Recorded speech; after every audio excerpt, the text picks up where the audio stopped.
Here. Aniya. Dahan-dahan naman na inabot ng bata ang bola. Mula kay Miguel. Thank you. Nahiya pa ito. Habang pinagmamasdan niya ito ay, parang may napansin siya sa itsura ng bata. Parang pamilyar sa kanya. Napakunot ang noo niya. Mama! Namilog ang mga mata ng bata at bigla na lang umalis sa harapan niya. Tumakbo ang bata tungo sa tinawag nitong mama. Dahan-dahan siyang lumingon para matanaw kung sinong ina nito. Ngunit natigilan lamang siya nang makilalang babaeng iyon. Layon anak, saan ka ba nanggaling? Hinanap kita dun sa staff house, nandito ka lang pala. Di ba sabi ni mama bawal maglikot kapag nasa trabaho siya? Opo mama, di na ako likot. Laro na kami ni Anis doon. Nanginig ang madaliri ni Miguel. Parang nanlambot ang matuhod niya habang pinagmamasdan ang dalawa. Kung bago ka pa lang sa channel neto, ibang kwento ni Ate Jane, istorya mo, ikwento ko. Huwag kalimutang pindutin ang notification bell at subscribe button. Tapusin mo na yan dyan. Hindi yung syusyunga-syunga ka. Bulyaw ni Yvonne sa katrabaho niya at kasama sa floor na yon. Masyadong palauto si Yvonne. Kahit hindi niya trabaho ay pinapagawa sa kanya. 7 PM na dapat tapos na sila. Kung hindi lang dahil mag-isa niyang ginagawa. Ang trabahong dapat gawain nilang dalawa. Walang magagawa si Sahaira. Ito lang natatanging trabahong alam niyang malaki ang pasahod. Lalo na sa kanyang hindi nakapagtapos ng college. Mahirap makahanap ng disenteng trabaho. At isa pa ay may sakit sa pusong ina niya. At iyon ang inaasikaso niya sa ngayon. Sinusuportahan niyang ina niya sa probinsya. At kapag tumigil siya, ano na lang mangyayari sa ina niya? Uwi na ako. Ayusin mo yan. Nag-empake na si Yvonne ng mga gamit nito. Gusto niya sanang magsalita pero hindi niya natuloy ang sasabihin. Dahil dumating na si Kedang, kaibigan ni Yvonne. Naka-makeup at maayos ng suot ng babae. Mukhang gigimik pang dalawa kaya maagang aalis. Hoy, ano na? Dali na. Ang tagal-tagal mo naman, kanina pa ako naghihintay sa baba. Reklamo ni Kedang. Gaga, alam mo namang di tayo pwedeng mag-out agad. Baka ma-report pa tayo. Pinaliwala ni Kedang ang sagot ni Yvonne at hinila na ito. Kaya lang napansin ni Kedang na naglilinis pa siya. Hoy Manang, sa susunod huwag mo nang pinapatagal si Yvonne dito sa floor nyo. Ikaw na dapat naglilinis. Akuin mo na to. Magkasama kayo. Sa susunod talaga na aanga-anga ka pa. Matatamaan ka na talaga sa akin. Tinaas pa ni Kedang ang kamao na aambaan siyang kutusan. Malaking babae si Kedang at singkit ang mga mata. Maputi pero hindi ganun kaganda. Maganda lang magdala ng madamit ito katulad ni Yvonne. Pero ang gimikera ang dalawa. Siya itong iniiwan parati ng dalawa sa building para tapusin ang gawain. Palibasa kasi at laking syudad at alam ang lahat ng nightlife. Samantalang siya ay laking probinsya at hindi pa kailanman nagkaroon ng kaibigang taga rito. Ang nagdala kasi sa kanya rito ay iyong kapitbahay nila na may edad na ring janitress. Kaya lang nasa kabilang kumpanya na inassign ang matanda na iyon. Kaya wala siyang kaklose dito. Nang umalis ang dalawa ay siya na lang naiwan sa building. Patay ang ilang ilaw doon. Pero ililigpit niya na lang ang ibang gamit. At kaunti na lang ang tatapusin niya sa floor na iyon. Kaya binilisan niya para makapagpahinga na. Nang sa wakas natapos na siya sa paglilinis ay, kinolekta niya ang mga gamit nila at magtutungo sa storage room para igalak doon ang mga gamit. Inaantok na siya nang makasakay siya ng elevator. Pababa na rin siya. Nang makarating siya sa parking lot ay nagulat siya nang makitang may pumasok sa elevator. Namilog ang mga mata niya nang mapagtanto kung sinong pumasok sa elevator. Sir Miguel? Bulalas niya. Kaya lang agad siyang umalis sa hawak niyang trolley. Nang muntik nang matumbas si Miguel, agad niyang naamoy ang alak na ininom nito. Lasing ang kanilang amo. To my office, please. Ani Miguel sa garagal na boses. Wala na ito sa sarili. Nalito siya sa dapat gawin dahil paalis na siya at ibababa niya na ang service trolley. Maghatid pa siya ng mga gamit sa storage room. Pero hindi niya naman pwedeng pabayaan ang sir nila Baka mas lalong malalagot siya kapag ito naman ang napahamak. Bahala na nga. Aniya at saka bumuntong hininga bago pindutin ang button paakyat. Nakagat niya ang ibabang labi ng mapagtanto na inaakay niya ngayon ang gwapo nilang boss. Sa totoo lang, crush niya talaga ito. Mabait kasi ito at hindi may tatanggiang malakas nitong dating. Maraming babaeng naliling sa Sir Miguel nila. Kahit sino talaga ay hulog na hulog kay Miguel. Tsaka, crush lang naman iyon at imposible siyang magustuhan ng lalaki. Hindi rin naman siya umaasang mangyayari iyon. Suntok sa buwan iyon lalo na at milyang-milyang layo ng agwat nilang dalawa. Janitress lang siya samantalang anak ng may-ari at CEO ng kumpanyang Sir Miguel nila. Bonus na lang iyong sobrang gwapo nito. Nasa kay Miguel ng lahat. Kahit mabigat ang sir nila ay nagawa niya pa rin itong madala hanggang sa office nito. Iyon ang first time niya makapasok doon. Wow, ang laki pala dito.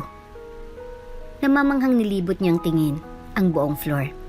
Ang lahat ng iyon ay pribado at ang CEO lang ang pwedeng maka-access sa floor na yon.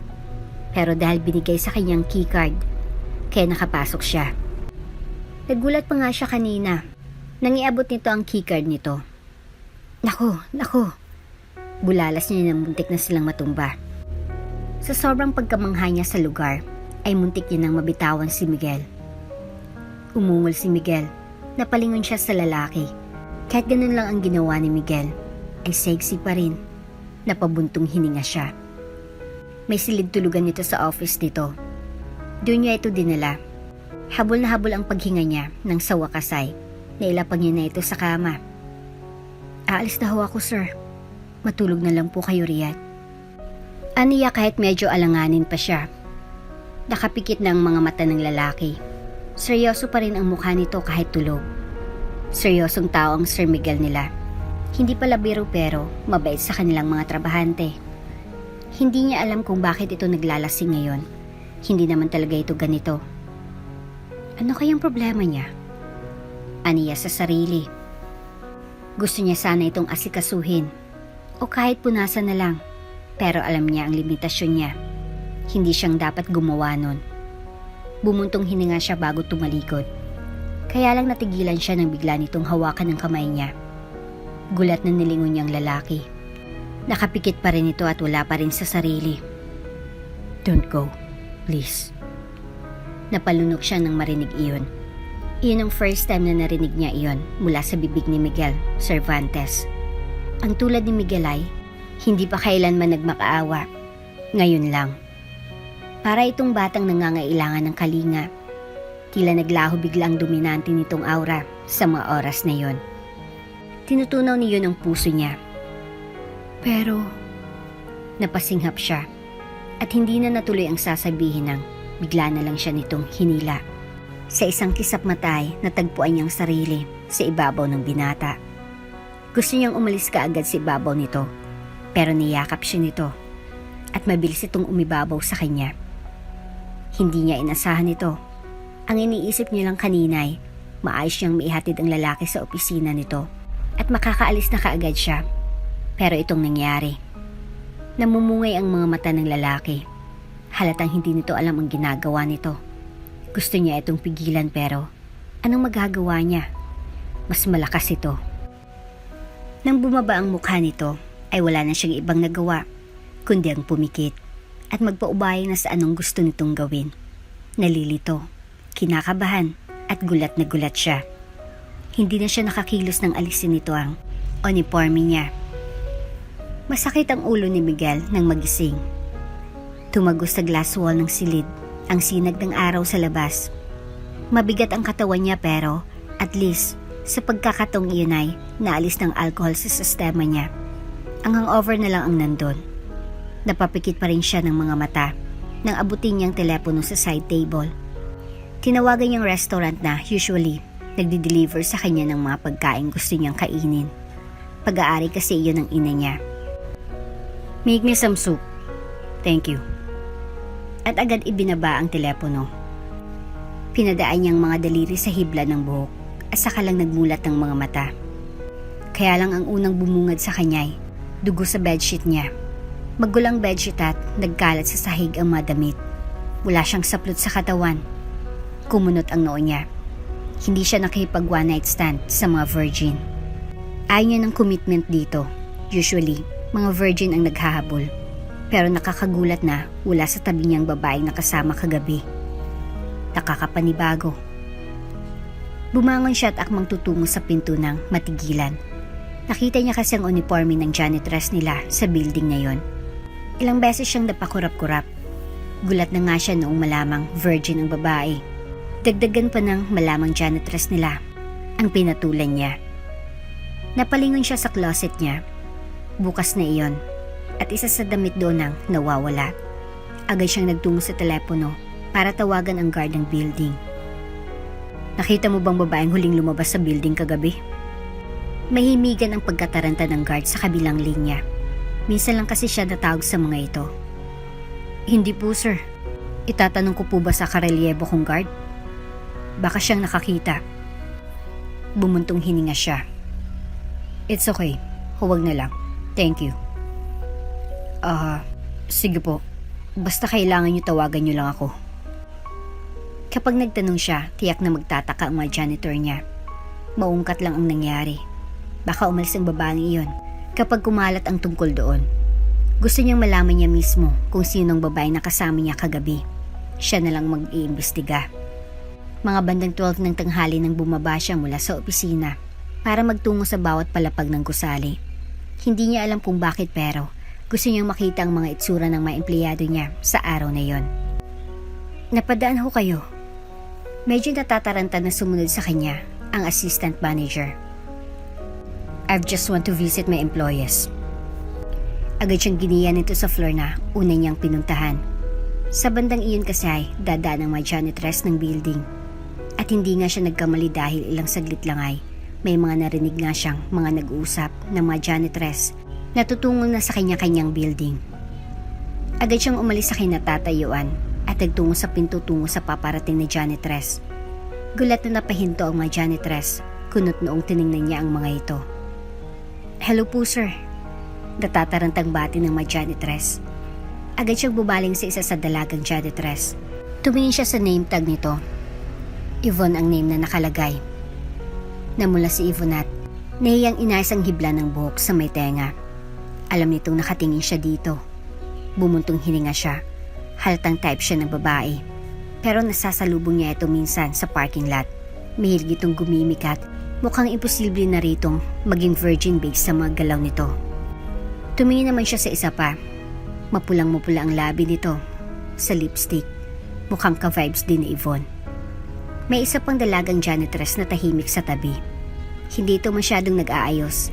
Nakayuko at mukhang nahiyang tumingin. Binasa niyang name tag ng babae. Sahaira Verol. Hindi imposibleng virgin pa ito dahil mukhang mahinihin at hindi pala ayos. O baka judgmental lang siya. At saka mukhang hindi naman yata ito tipo ni Sahaira ang mga ngahas na makipag one night stand sa kanya. Napailing siya. Napapraning lang siya. Akyat na ho kami sir. Ang may edad na babaeng janitress ang formal na nagsalita. Tumango lang siya. Naiwan sa kanyang tingin ni Yvonne. Nang makalayo ng grupo ay nakasunod ang tingin niya sa mga ito. Yung Yvonne kaya? Tapos bumaling siya doon sa Sahaira. Napalunok siya. Imposibleng iyong Sahaira ang papatulan niya. Nakasunod ang tingin ng mga empleyado sa kanya nang umalis siya doon na parang wala sa sarili. Anong nangyari kay sir? Kaya nga, bigla na lang siyang nagpunta rito. Hindi naman siya ganyan noon. May sinabi ba siya? Wala eh. Ang sabi bibisita lang. Nagbulungan ang mga empleyado pagkatalikod niya. Parang gusto niyang sabunutan ang sarili nang makarating sa opisina. Agad siyang nagtungo sa bedroom niya. Ano pa bang pinoproblema niya? Hindi na nga nagpakita ang babaeng iyon. Tapos ngayon siya naman tong maghahanap sa babae. Dapat masaya siya kasi hindi siya hinahabol ng babaeng iyon para hingin ng kasal sa kanya. Wala pa siyang balak sa bagay na iyon. Priority niya pa ang kumpanya. Wala siyang balak mag-babysit ng girlfriend. Asshole. Mahinang bulalas niya sa sarili habang nakatingin sa labas ng silid. Balang araw ay, ang pamilya niya rin ang hanap ng babaeng ipapakasal sa kanya. Hindi kailanman mamamagitan sa kanila ang pag-ibig kundi purely business lang. Hindi nag-i-exist sa kanilang mga mayayaman ang true love. Kapag ang pamilya ng girl ay may capacity na maging asset ng kumpanya, may possibility na isa yun sa pwedeng ihanay na ipapakasal sa kanya balang araw. Ang pagpapakasal ay para lang ring investment sa kanila. Kaya hindi na siya magbabother na mag-isip tungkol sa married life niya. Kinagabihan si Sahira kahapon nang bigla na lang humarang sa daanan nila si Sir Miguel. Hindi niya ito magawang tingnan sa mga mata. Pagkatapos ng mga nangyari sa kanila ay parang hindi niya na kayang magtagal pa rito. Parang gusto niya nang umalis kaagad sa trabaho. Pakiramdam niya, araw-araw siyang mumultuhin ng mga nangyari sa kanila ni Sir Miguel. Kung hindi lang dahil kailangan ng mama niyang gamot ay baka matagal na siyang tumigil at naghanap na lang ng ibang mapasukan, di bali ng mababa ang sahod. Grabe, hanggang ngayon di pa rin ako makamove on. Talagang tinitigan ako ni Sir Miguel. Talagang first time iyon. Sa tingin mo na in love na yun sa akin? Kumunot ang noo ni Kedang. Assuming mo hindi naman yata sa'yo nakatitig. Sa akin kaya? Bumusangot si Yvonne. Sa pangit mong yan? Pag-aaksahan kanya ng oras? Muntik nang magsabunutan ang dalawa. Akala mo hindi magkaibigan kung maglaitan. Nagpunta si Kedang doon ng mag-break time. Nasa 5th floor pa sila dahil si Yvonne ay pinapatapos na naman sa kanyang trabaho nito. Siya na nga yatang naglinis ng buong floor tapos si Yvonne pahila-hilata lang dyan na parang may-ari. Nang mag-break time ay mabilis siyang umalis doon para bumaba. Wala sa sariling nagtungo siya sa elevator. Bumalik na naman si isipan niya ang nangyari sa pagitan nilang dalawa ni Miguel. Kahit saan na lang yata naaalala niya ito. Dahil iniisip ay hindi niya agad napindot kaya umakyat ang elevator nang hindi niya namamalayan. Nasa top floor na siya bago niya napindot ang ground floor. Bumukas ang elevator at iniluwa doon ang lalaking iniisip niya kanina. Si Miguel. Namilog ang mga mata niya at mabilis na yumuko. Kinakabahan na, sinikap niyang hindi mapabaling kay Miguel. Papaano kung namukaan siya nito? Pero nung harangin sila ng mga janitress nito ay nagkatinginan na rin sila pero hindi siya nito nakilala. Baka hindi naman talaga nito naalala ang nangyari sa kanila. Good morning. Ani Miguel sa baritonong boses na muntik nang magpatalong sa kanya. Napakurap-kurap siya at sinuliapan si Miguel. Alanganin ang ngiti na binitawan niya. Morning po. Nagtamang mga mata nila. Napalunok siya. Biglang nag-flashback ang tinginan nila nung gabing may nangyari sa kanila. Agad siyang pinamulahan ng mukha at agad nag-iwas. Nang bumukas ang elevator ay agad siyang lumabas. Hindi naman talaga yun ang floor na dapat babaan niya pero doon siya bumaba. Sasakay na lang siya ulit. Di niya kayang makasamang lalaki ng ganon. Hindi siya komportable. Bilhan mo akong drink sa baba. Dalian mo ha. Nagni-nail cutter si Yvonne nang utusan siya nito. Napansin niyang tumingin sa kanyang kasama niya. May bago. At isa silang kasama sa floor na yon. Tahimik ang babae na nangangalang Rowena. Katulad niya, nagtatrabaho rin ng maayos. Maliban na lang kay Yvonne na paupo-upo lang ulit. Nare-renovate kasi ang buong floor na pinalilinisan sa kanila kaya walang nakatingin sa kanila at kaya pa ganyan-ganyan lang si Yvonne. Ano Sahira? Tutunganga ka na lang dyan? Binalingan na siya ni Yvonne. Hindi kasi agad siya nakagalaw. Binaba niya na ang hawak na wiper at akmang aalis na nang bigla na lang. Hawakan siya ni Rowena. Gulat na napatingin siya sa babae. Imbes na siyang lumapit kay Yvonne ay si Rowena ang lumapit kay Yvonne. Malamig ang mga mata ni Rowena. Nagulat na lang siya nang bigla na lang sinapak ni Rowena sa ulo si Yvonne. Gulat at galit na lumingon si Yvonne. Tangina mo ka. Bakit mo ginawa yun? Nanatiling unbothered si Rowena sa naging reaction ni Yvonne. Tumayo ka dyan at bumaba. Baka gusto mong ihulog kita sa building ngayon. Ngumisi si Yvonne. Talaga ba? Kaya mo? Kabago-bago mo pa lang. Ang haba agad ng sungay mo. Sinong pinagmamalaki mo ha? Gusto niyang awatin ang dalawa pero Hindi niya alam kung papaano. Hindi niya naman kasi ina-expect na masyadong matapang ito si Rowana.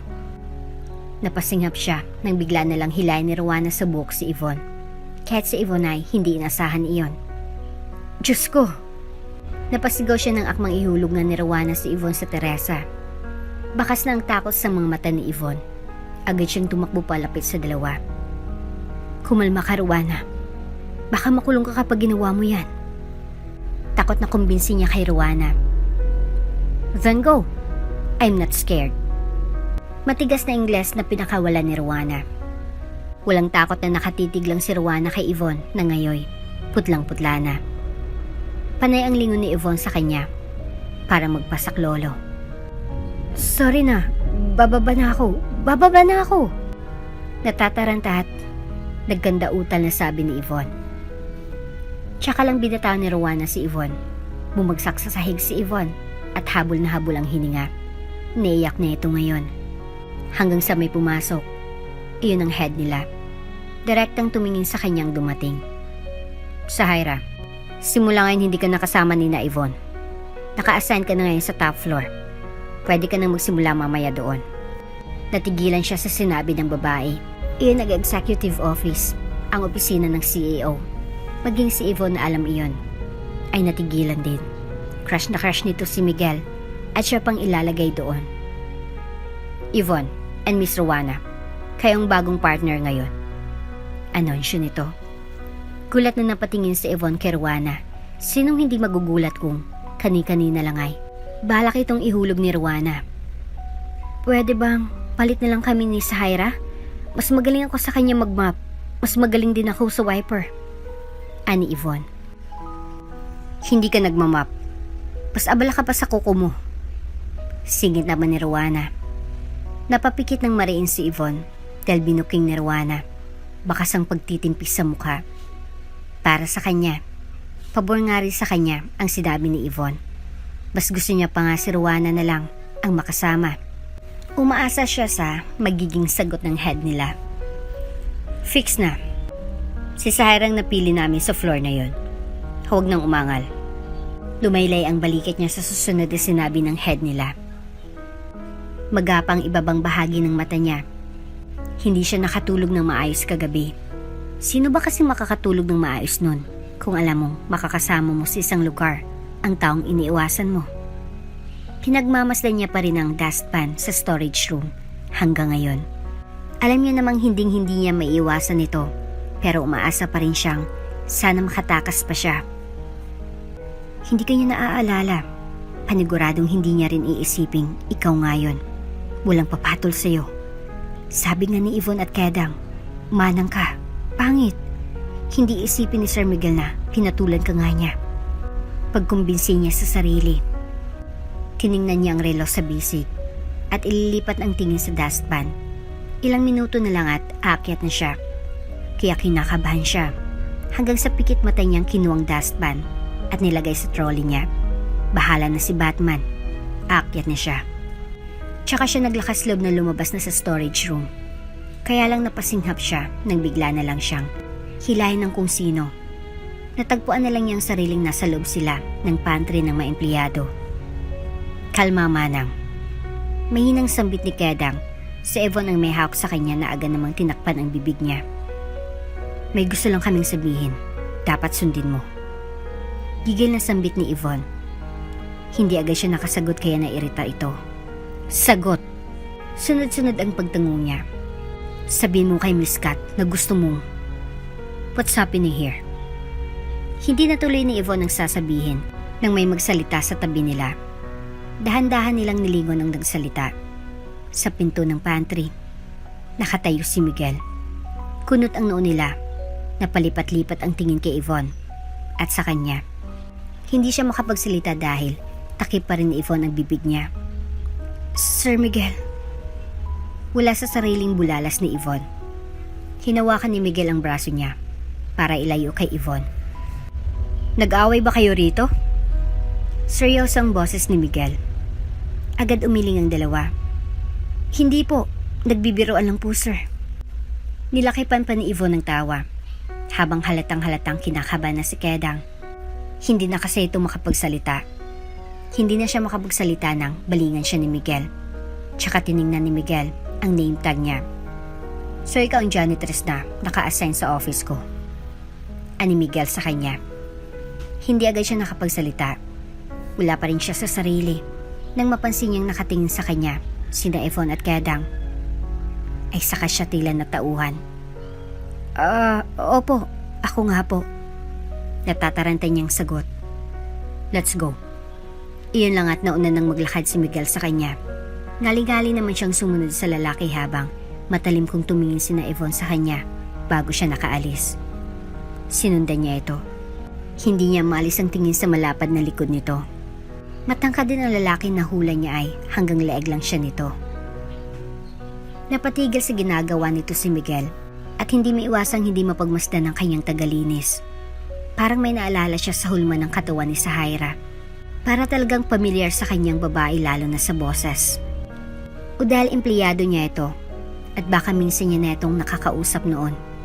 Pero kahit ilang beses niyang isipin ay pakiramdam niya ngayon lang sila nagkaroon ng interaction na dalawa. Hindi niya rin alam kung anong pumasok sa isipan niya at naisip niyang itong kunin para maging janitress niya.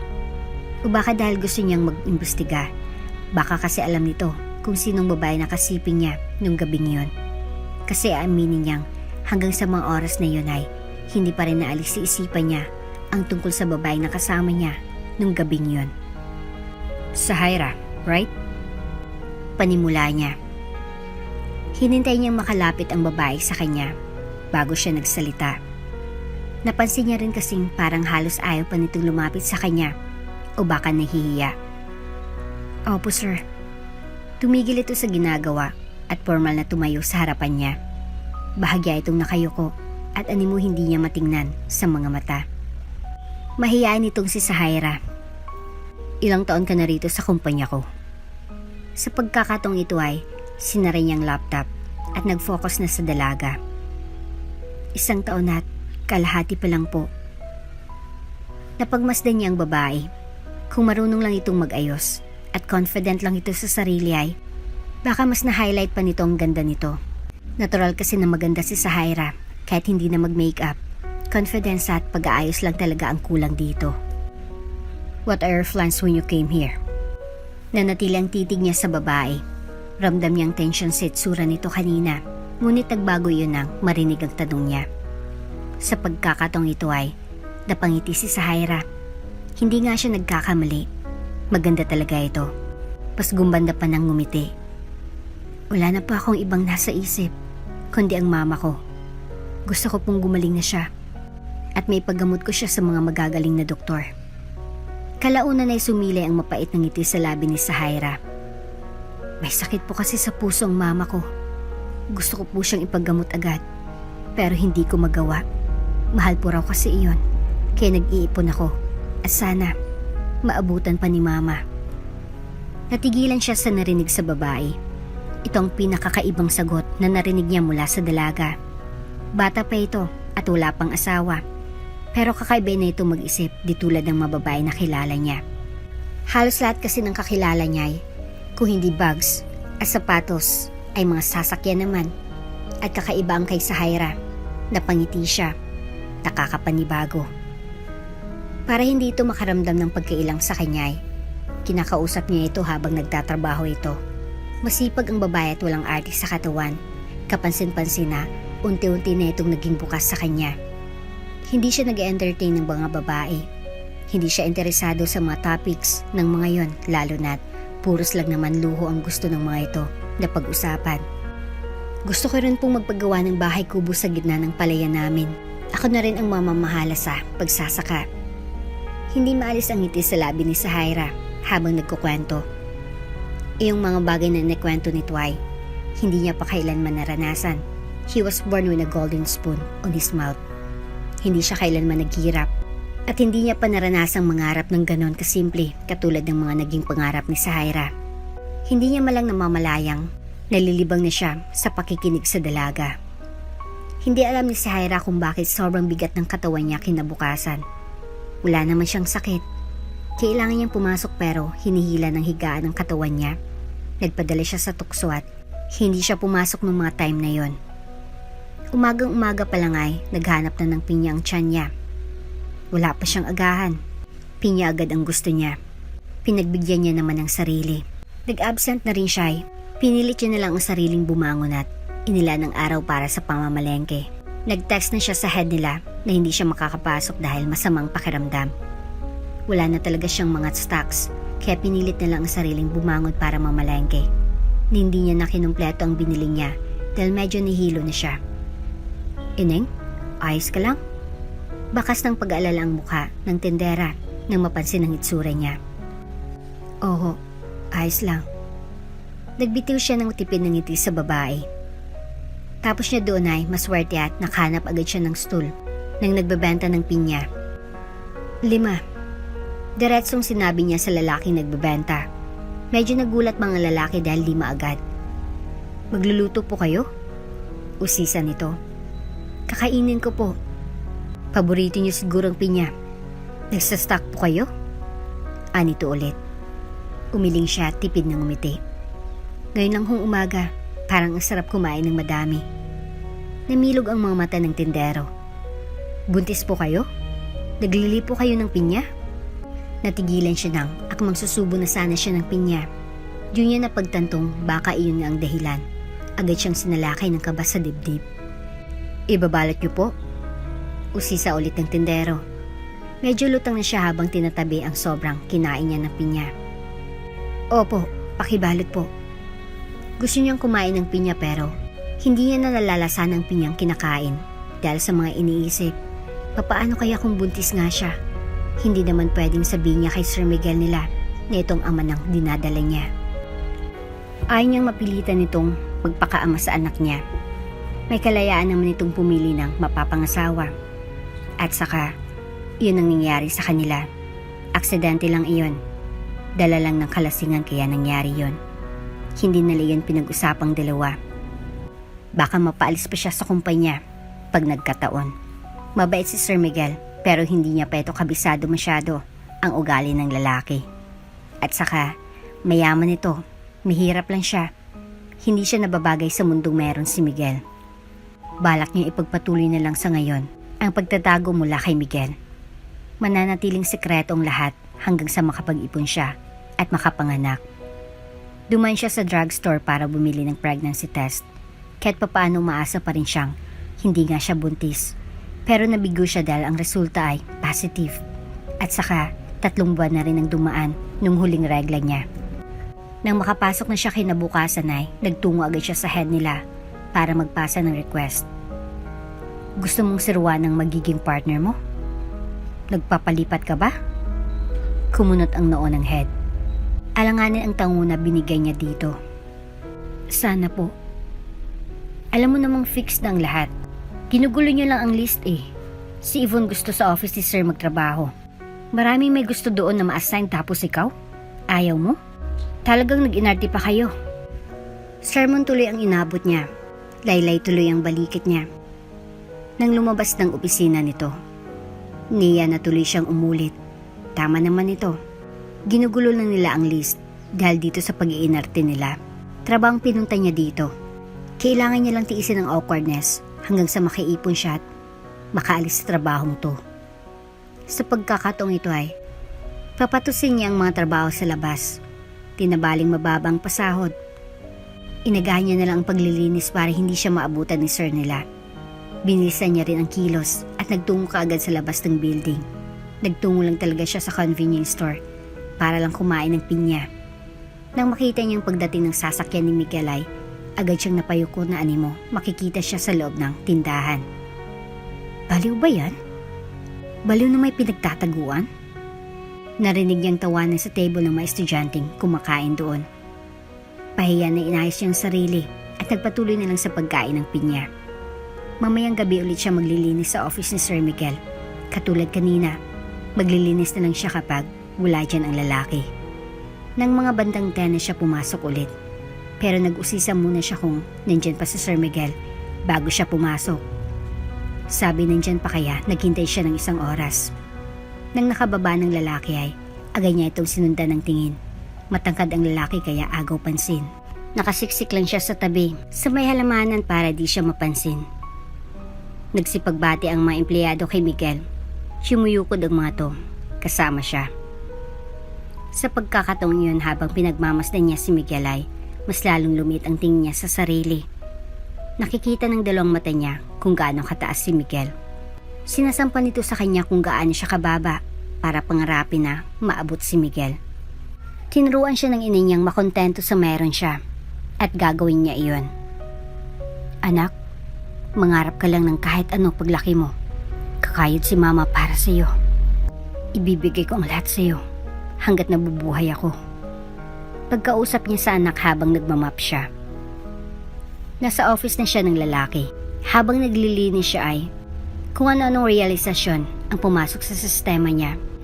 Kaya laki ng office ni Miguel, nililinisan niyang mga bagay na pag-aari ng ama ng anak niya.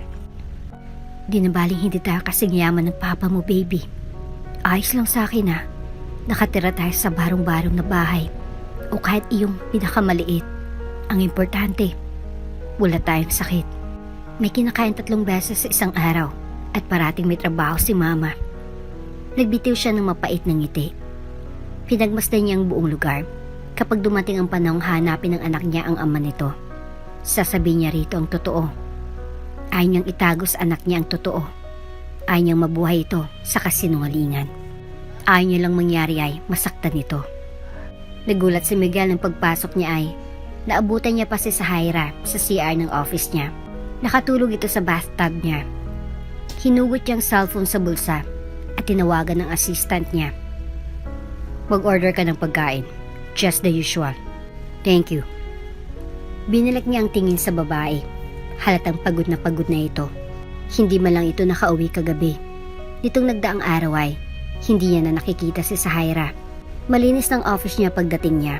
Siguradong maaga nitong nilinisan. Naalala niya yung tagpo sa pantry. Sahaira was bullied. Halata namang hindi nito kaibigan ang babaeng naabutan niyang kasama nito sa pantry. Mabait naman ang babae at masarap kausap, kaya hindi niya maintindihan kung bakit nagagawa pa rin itong ibuli ng ganon. Sa susunod ay gagawa na siya ng hakbang para sa ganong issue ng magkaroon ng healthy environment ang lahat ng empleyado niya. Tulog pa rin si Sahaira nang dumating ang mga pagkain. Hindi rin kasi siya nag-almusal sa bahay niya. Usually ay dito siya kumakain. Panay ang sulyap niya sa banyo habang kumakain. Hindi pa rin ito lumalabas doon. Napapailing na lang siya at napangiti. Masyado yata itong napagod at hindi kaagad nagising ngayon. Nagsimula na siya sa trabaho niya nang mapansin na may kumalampag. Tiningnan niya ang reflection sa glass wall. Makikita niyang paglabas ni Sahaira mula sa banyo niya. Halata sa mga galaw ng babae na sinisikap nitong magdahan-dahan. Hindi nito alam na nandun siya. Pati ang paglalakad nito malapit sa mesa niya ay dahan-dahan din. Hindi niya maiwasang hindi matawa dito. Umagang umagay, pinapasaya siya nito. Kumain ka muna. It's already 8. Muntik pang mapatalon sa gulat si Sahaira nang marinig ang boses niya sa likod. Hindi man kasi nito chinek kung nandun na siya. Diretso lang itong magtungo sa pinto para lumabas. Nandyan po pala kayo. Andito at halata ang pagkapahiya. Nagbitiw ito ng hilaw ng ngiti. Inilahad niyang pagkain sa mesa. Eat first before you go. Hindi ka ba nakauwi kagabi?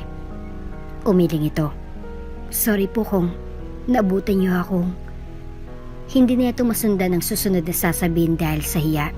Alam niya rin naman kung anong gusto nitong sabihin. Nakita niya rin kanina iyon sa bathtub. Don't mind it. Just eat, Sahaira. Pag-iiba niya ng topic, hindi niya nalulunurin sa hiya ang babae. Halatang hindi ito komportable na pag-usapan yon. Kakain na lang po ako sa baba. Anito. Dito na, para di ka na bumaba pa. May papaasikaso pa ako sa'yo. Kunyari lang na may papaasikaso siya pero ang totoo. Gumagaan din talagang loob niya kapag nasa paligid si Sahaira. Stress siya these past few weeks sa kumpanya. Ilang taon na rin siyang nag-skip ng bakasyon. Hindi rin naman bakasyon ang nangyayari. Dahil kahit sa bakasyon niya ay may mga inasikaso pa rin siya. May kukunin lang po ako. Babalik din po ako kaagad, pangako. Tinaas pa nitong kamay na animo nanunumpa. Hindi na alam ni Zaira kung papaano paharapin si Miguel ngayon Ang pagkain iakyat niya ngayon doon ay ang dali niya kagabi na tuyo. Ayos pa naman ang kanin at ulam niya. Hindi pa naman yun nakakasira ng tiyan. Ang problema ay yung mismong ulam niya. Tinitigan niya muna ang tuyo sa lunchbox niya. Nakagat niyang ibabang labi. Saka napakamot sa batok. Bumuntong hininga siya at nagdesisyon ng umakyat. Bahala na. Hindi naman siya magnanakaw para ikahiyang pagkain niya. Anong magagawa niya kung iyon lang ang makayanin niyang bilhin? What did you bought? Let's eat. Pagdating niya sa office ay iyon agad ang bumungad sa kanya. Inasahan niyang siya lang ang pakakainin nito, pero hindi niya inaasahang sasabay pala ito sa kanya. Parang umurong bigla ang tapang niya. Makikita nito ang ulam niya. Hindi siya komportable. Kung alam niya lang na makakasali niya ito ngayon ay sana nagbaon na lang siya ng kahit itlog o iyong tusino man lang. Sige po. Ngali-ngali siyang umupo sa kabilang sofa. Kung mas malayong upuan lang sana ay baka doon siya naupo ngayon. Napaurong siya nang mapansin na nakatingin si Miguel sa hawak niyang baunan. She bought your lunchbox? Kaya ka ba bumaba? Tumango siya sa tanong nito. Tumango ang binata. Sa pagkakataong ito ay nagbukas ng supot ng pagkain ng lalaki. Naamoy niya agad ang nakakaakit na amoy ng pagkain nasa mesa ng mini sala. Napalunok siya at binalingan ang lunchbox niya. Ano kaya kung umalis na lang siya at magkunwaring hindi nagugutom? Ayaw niya rin naman na magtampo ito sa kanya. Boss niya to at empleyado siya. Kaya dapat siya maging masunurin dito. Hindi dapat siya sumuway dito. Kaya wala siyang choice kundi ang buksan ng lunchbox niya at nilapag sa mesa. Kain na po tayo. Aniyangot hindi pa matignan si Miguel. Lulunukin niyang kakarampot na pride para lang paunlakan nito. Pinagdarasalan niya sana ngayon lang mangyari ito at sana hindi na maulit pa. Hindi niya na kasi alam kung paano pa ito tanggihan sa susunod. Nagsimula na siyang sumubo ng pagkain pero napansin niyang nakatingin lang sa kanya si Miguel. Nagulat siya nang makitang tila may pagtatakas sa mukha nito. Habang nakatingin sa lunchbox niya, nakagat niya ang ibabang labi at nag-init ang pisngi niya sa hiya. Sabi na talagang mapapahiya siya ng todo ngayon. Do you like eating dried fish? Nagbitiw siya ng alanganing tawa. Hindi po masyado, pero ito lang po ang kaya kong bilhin sa ngayon. Tsaka sa linggo naman ay bumibili naman ako ng sardinas para kahit papaano may iba rin ang ulam. Hindi na ngumingiti si Miguel sa pagkakataong yon. Tila nakarinig ito ng hindi magandang biro. Hindi niya alam kung anong dahilan o baka nandirito sa binanggit niya. Alanganin tuloy ang susunod niyang subo. Saka sa huling subo ay sinara niya ng lunchbox niya. Nag-aalala niyang binalingan ng lalaki. Tapos na po ako. Kain na rin ho kayo, sir. Tinuro niyang pagkain itong binuksan. Dahan-dahan niyang tinabi ang lunchbox niya. Gusto niya nang magpaalam na umalis na at makapagsimula na siya sa paglilinis pero nakakabastos naman na iwan niya lang ito na mag-isa doon. You're only eating your cold rice and dried fish. Hindi ka umuwi kagabi, di ba? Napalunok siya at napayuko. Hindi niya alam kung nagagalit si Miguel dahil iyon lang ang pagkain dala niya o nandidiri ito ngayon dahil ganong klaseng pagkain na kinakain niya. Baka nawalan na ito ng gana dahil kumain siya ng ganon sa harapan nito. Asensya na po kung iyon lang ang dala ko. Itatapon ko na po iyon maya-maya. Asensya na. Hindi niya na ito matingnan sa takot. Baka nagalit talaga ito. Seryoso pa naman din itong si Miguel. Hindi niya alam kung anong totoong ugali nito at kung paano ito magalit. Why are you throwing your foods? Kung hindi naman iyon sira. Hindi ko naman sinabing itapon mo yun. And I said, we were going to eat together. Pero nauna kang kumain at natapos agad. Gusto kong saluhan mo ako dito sa dala ko. Kumain ka ng marami sa Zaira. Hindi niya inasahan ang susunod na narinig niya kay Miguel. Pakiramdam niya ay nabingi siya. Iniisip niyang baka guni-guni niya lang yun. Anong ginagawa mo doon? Ba't parati kang pinapatawag ni Sir? Isang araw ay ang sekretary ni Miguel ang nag-usisa sa kanya pagkalabas niya ng pinto ng elevator. Sa baba kasi ito nag-uopisina. Janitor ako ni Sir. Ano yan na nagtataka Bakit naman siya tatanungin ito ng ganun eh? Alam naman itong personal siyang janitor ni Sir Miguel. Tsaka, ilang araw na rin na mabait ang lalaki sa kanya. Parati nga silang magkasabay na kumain. Tiningnan siya nito mula ulo hanggang paa na animo, ginajudge nito ang buo niyang pagkatao. Napapansin niya rin ng ibang empleyado na umaangat ang kilay sa tuwing makikita siyang manggaling sa executive office. Animo may iniisip ang mga itong hindi maganda sa kanya. Nung una, binaliwala niya lang iyon hanggang sa dumating na nga ang pagkakataong to. Talaga ba? Tapos o-order ng napakaraming foods? Mula umaga hanggang hapon ka nakakulong sa office ni Sir? Kulang na lang magdala ka ng damit doon. Para doon na tumira eh.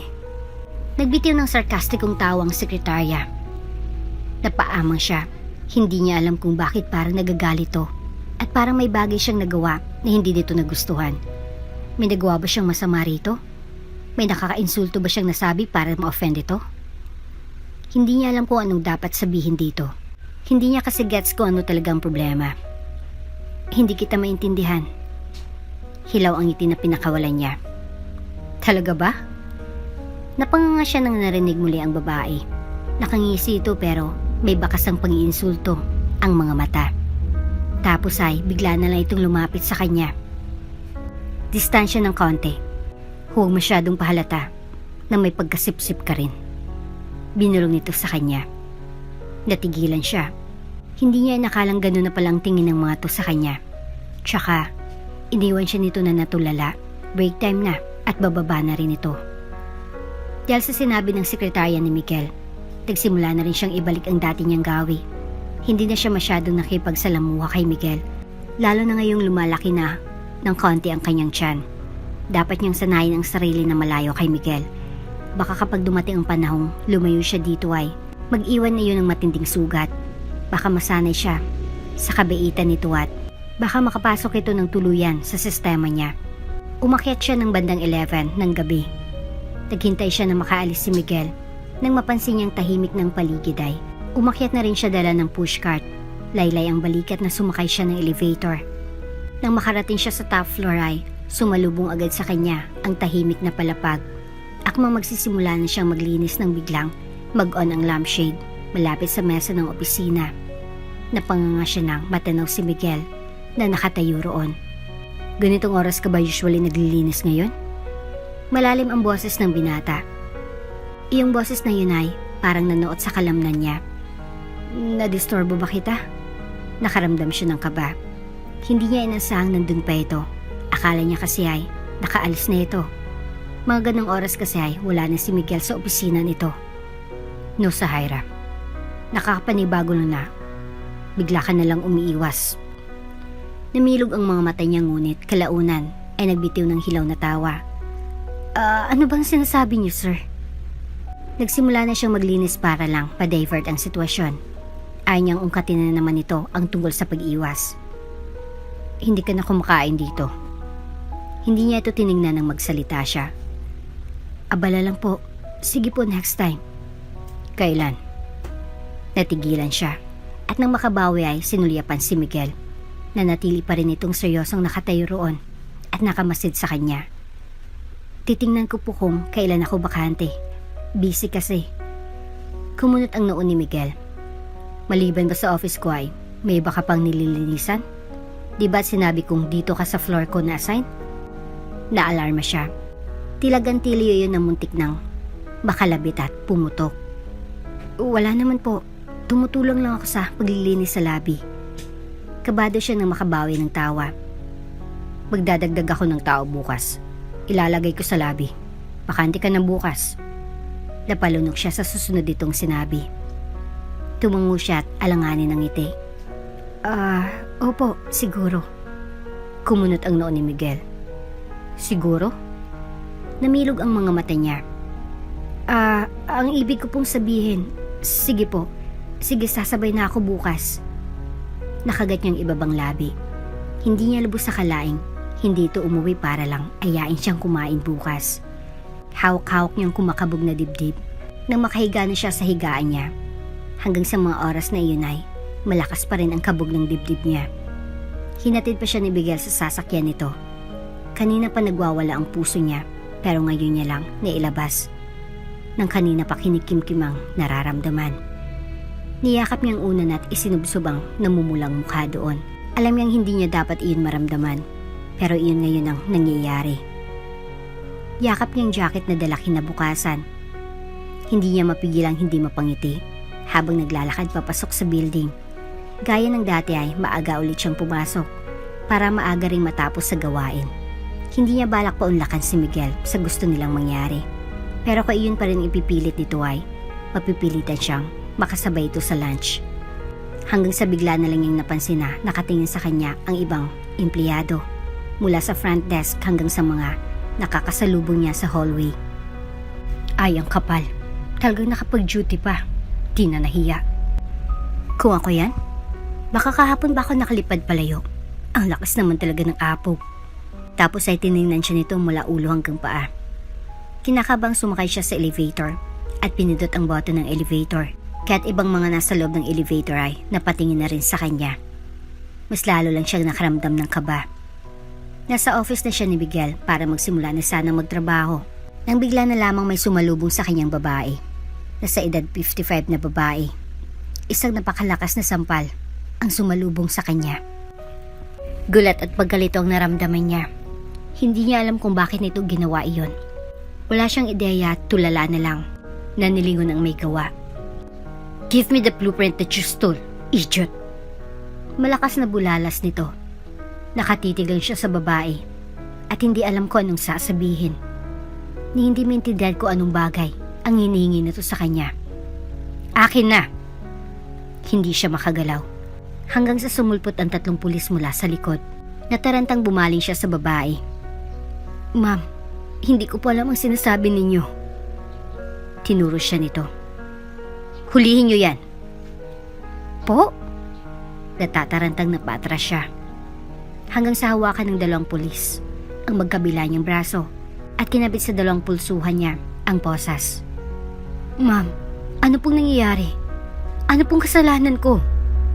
Umiyak na binalingan niyang ginang. Nagmamaang-maangan ka pa.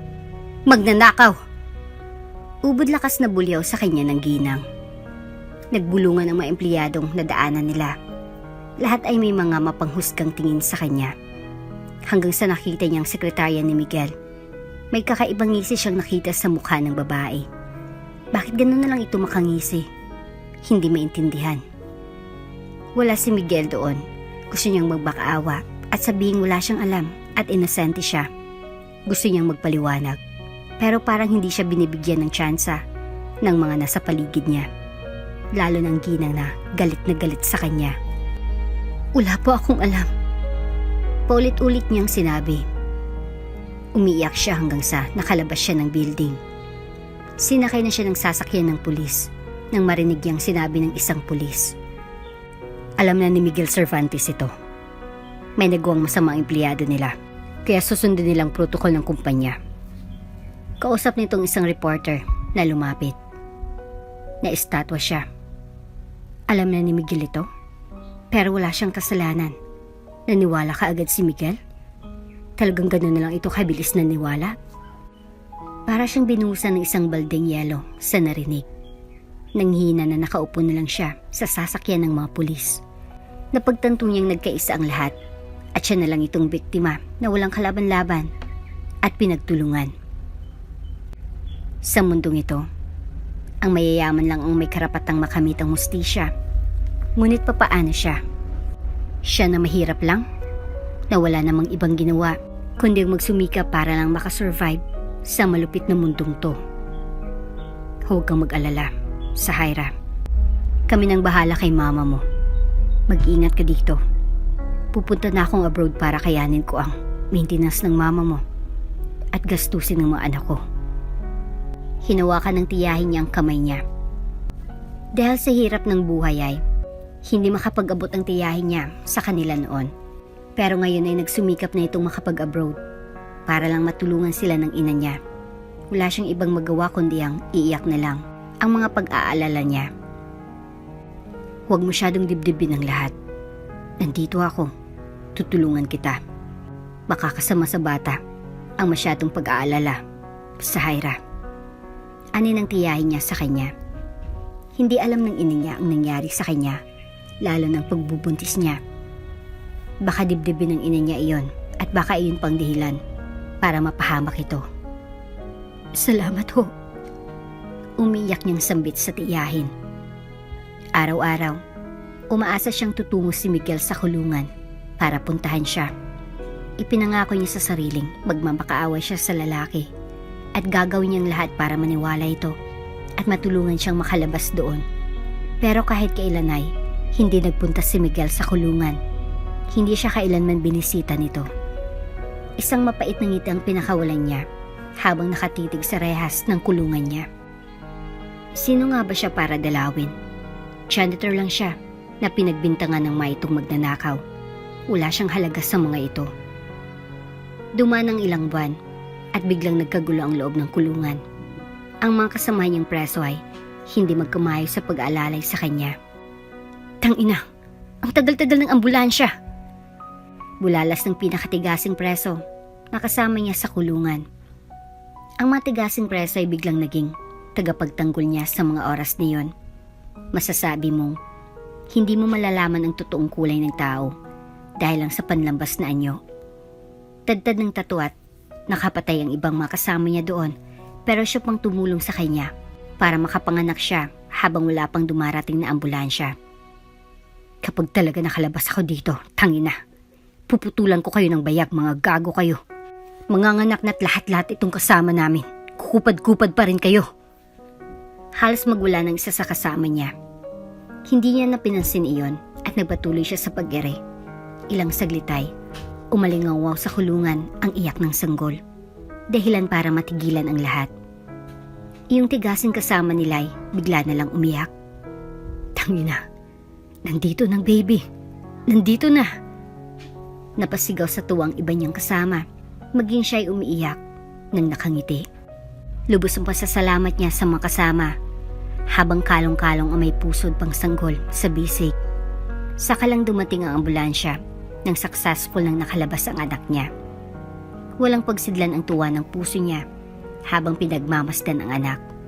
Tila nagkaroon siya ng panibagong pag-asa sa puso niya. Papaano ba yan, Kakusa? Laya ka na pala. Maiyak pang sambit ni Bade, ang pinuno ng mga preso sa kulungan. Oo, uuwi na ako sa amin. Salamat sa inyong lahat, Bade. Sinulya pa niyang iba pang babaeng tadtad ng tato. Ay nako, ano ba naman to? Mamimiss namin kayo, lalo na si Baby Leon. Nanginginig na sambit ni Bade, tapos ay sinulyapan ang batang kalong niya. 5 buwan na rin ang dumaan. Mabilis na napawalang bisang isinampas sa kanya nang mapatunayan na wala talaga siyang kasalanan. Kahit saglit niya lang nakasama ang mga babaeng ito ay naramdaman niyang mas mabuti ang puso ng mga ito kaysa sa mga taong dahilan kung bakit siya nakulong. Mag-ingat kayo doon. Ani Bade. Kayo rin dito. Aniya. Kahit papaano ay masasabi niyang hindi naman siya pinabayaan ng Diyos. Dahil nung mga panahong gipit na gipit siya ay pinadala nito ang napakaraming tagapagligtas niya. Inulan siya ng pagmamahal sa hindi niya inaasahang lugar at pagkakataon. Naiiyak niyang iniwan ng kulungan sakay ng tricycle na magdadala sa kanya sa bus terminal. What the hell are you doing? Bakit ba importante sa iyong babaeng iyon? Ano naman kung pinagbintangan lang siya? Kapag inilabas mo ang totoo, masisira tayo at ang kumpanya natin. Baka isipin ng iba na naging bully tayo dahil may pinagbintangan tayong empleyado. Hayaan mo na siya doon. Babayaran na lang natin siya tapos ipalabas natin na tumakas siya sa kulungan. Tapos ang problema. Pumitik pa sa ere ang mama niya. Hindi makapaniwala si Miguel ng balingan ang ina. Hindi siya makapaniwala sa mga lumalabas na salita sa bibig nito. Naririnig mo bang sinabi mo, ma? Natigilan ang ina niya. What? May mali ba sa sinabi ko? Iyon lang ang paraan na alam ko para manatiling malinis ang figure ng company natin. Kung makaastang ina niya ay parang hindi buhay ng tao ang pinag-uusapan nila.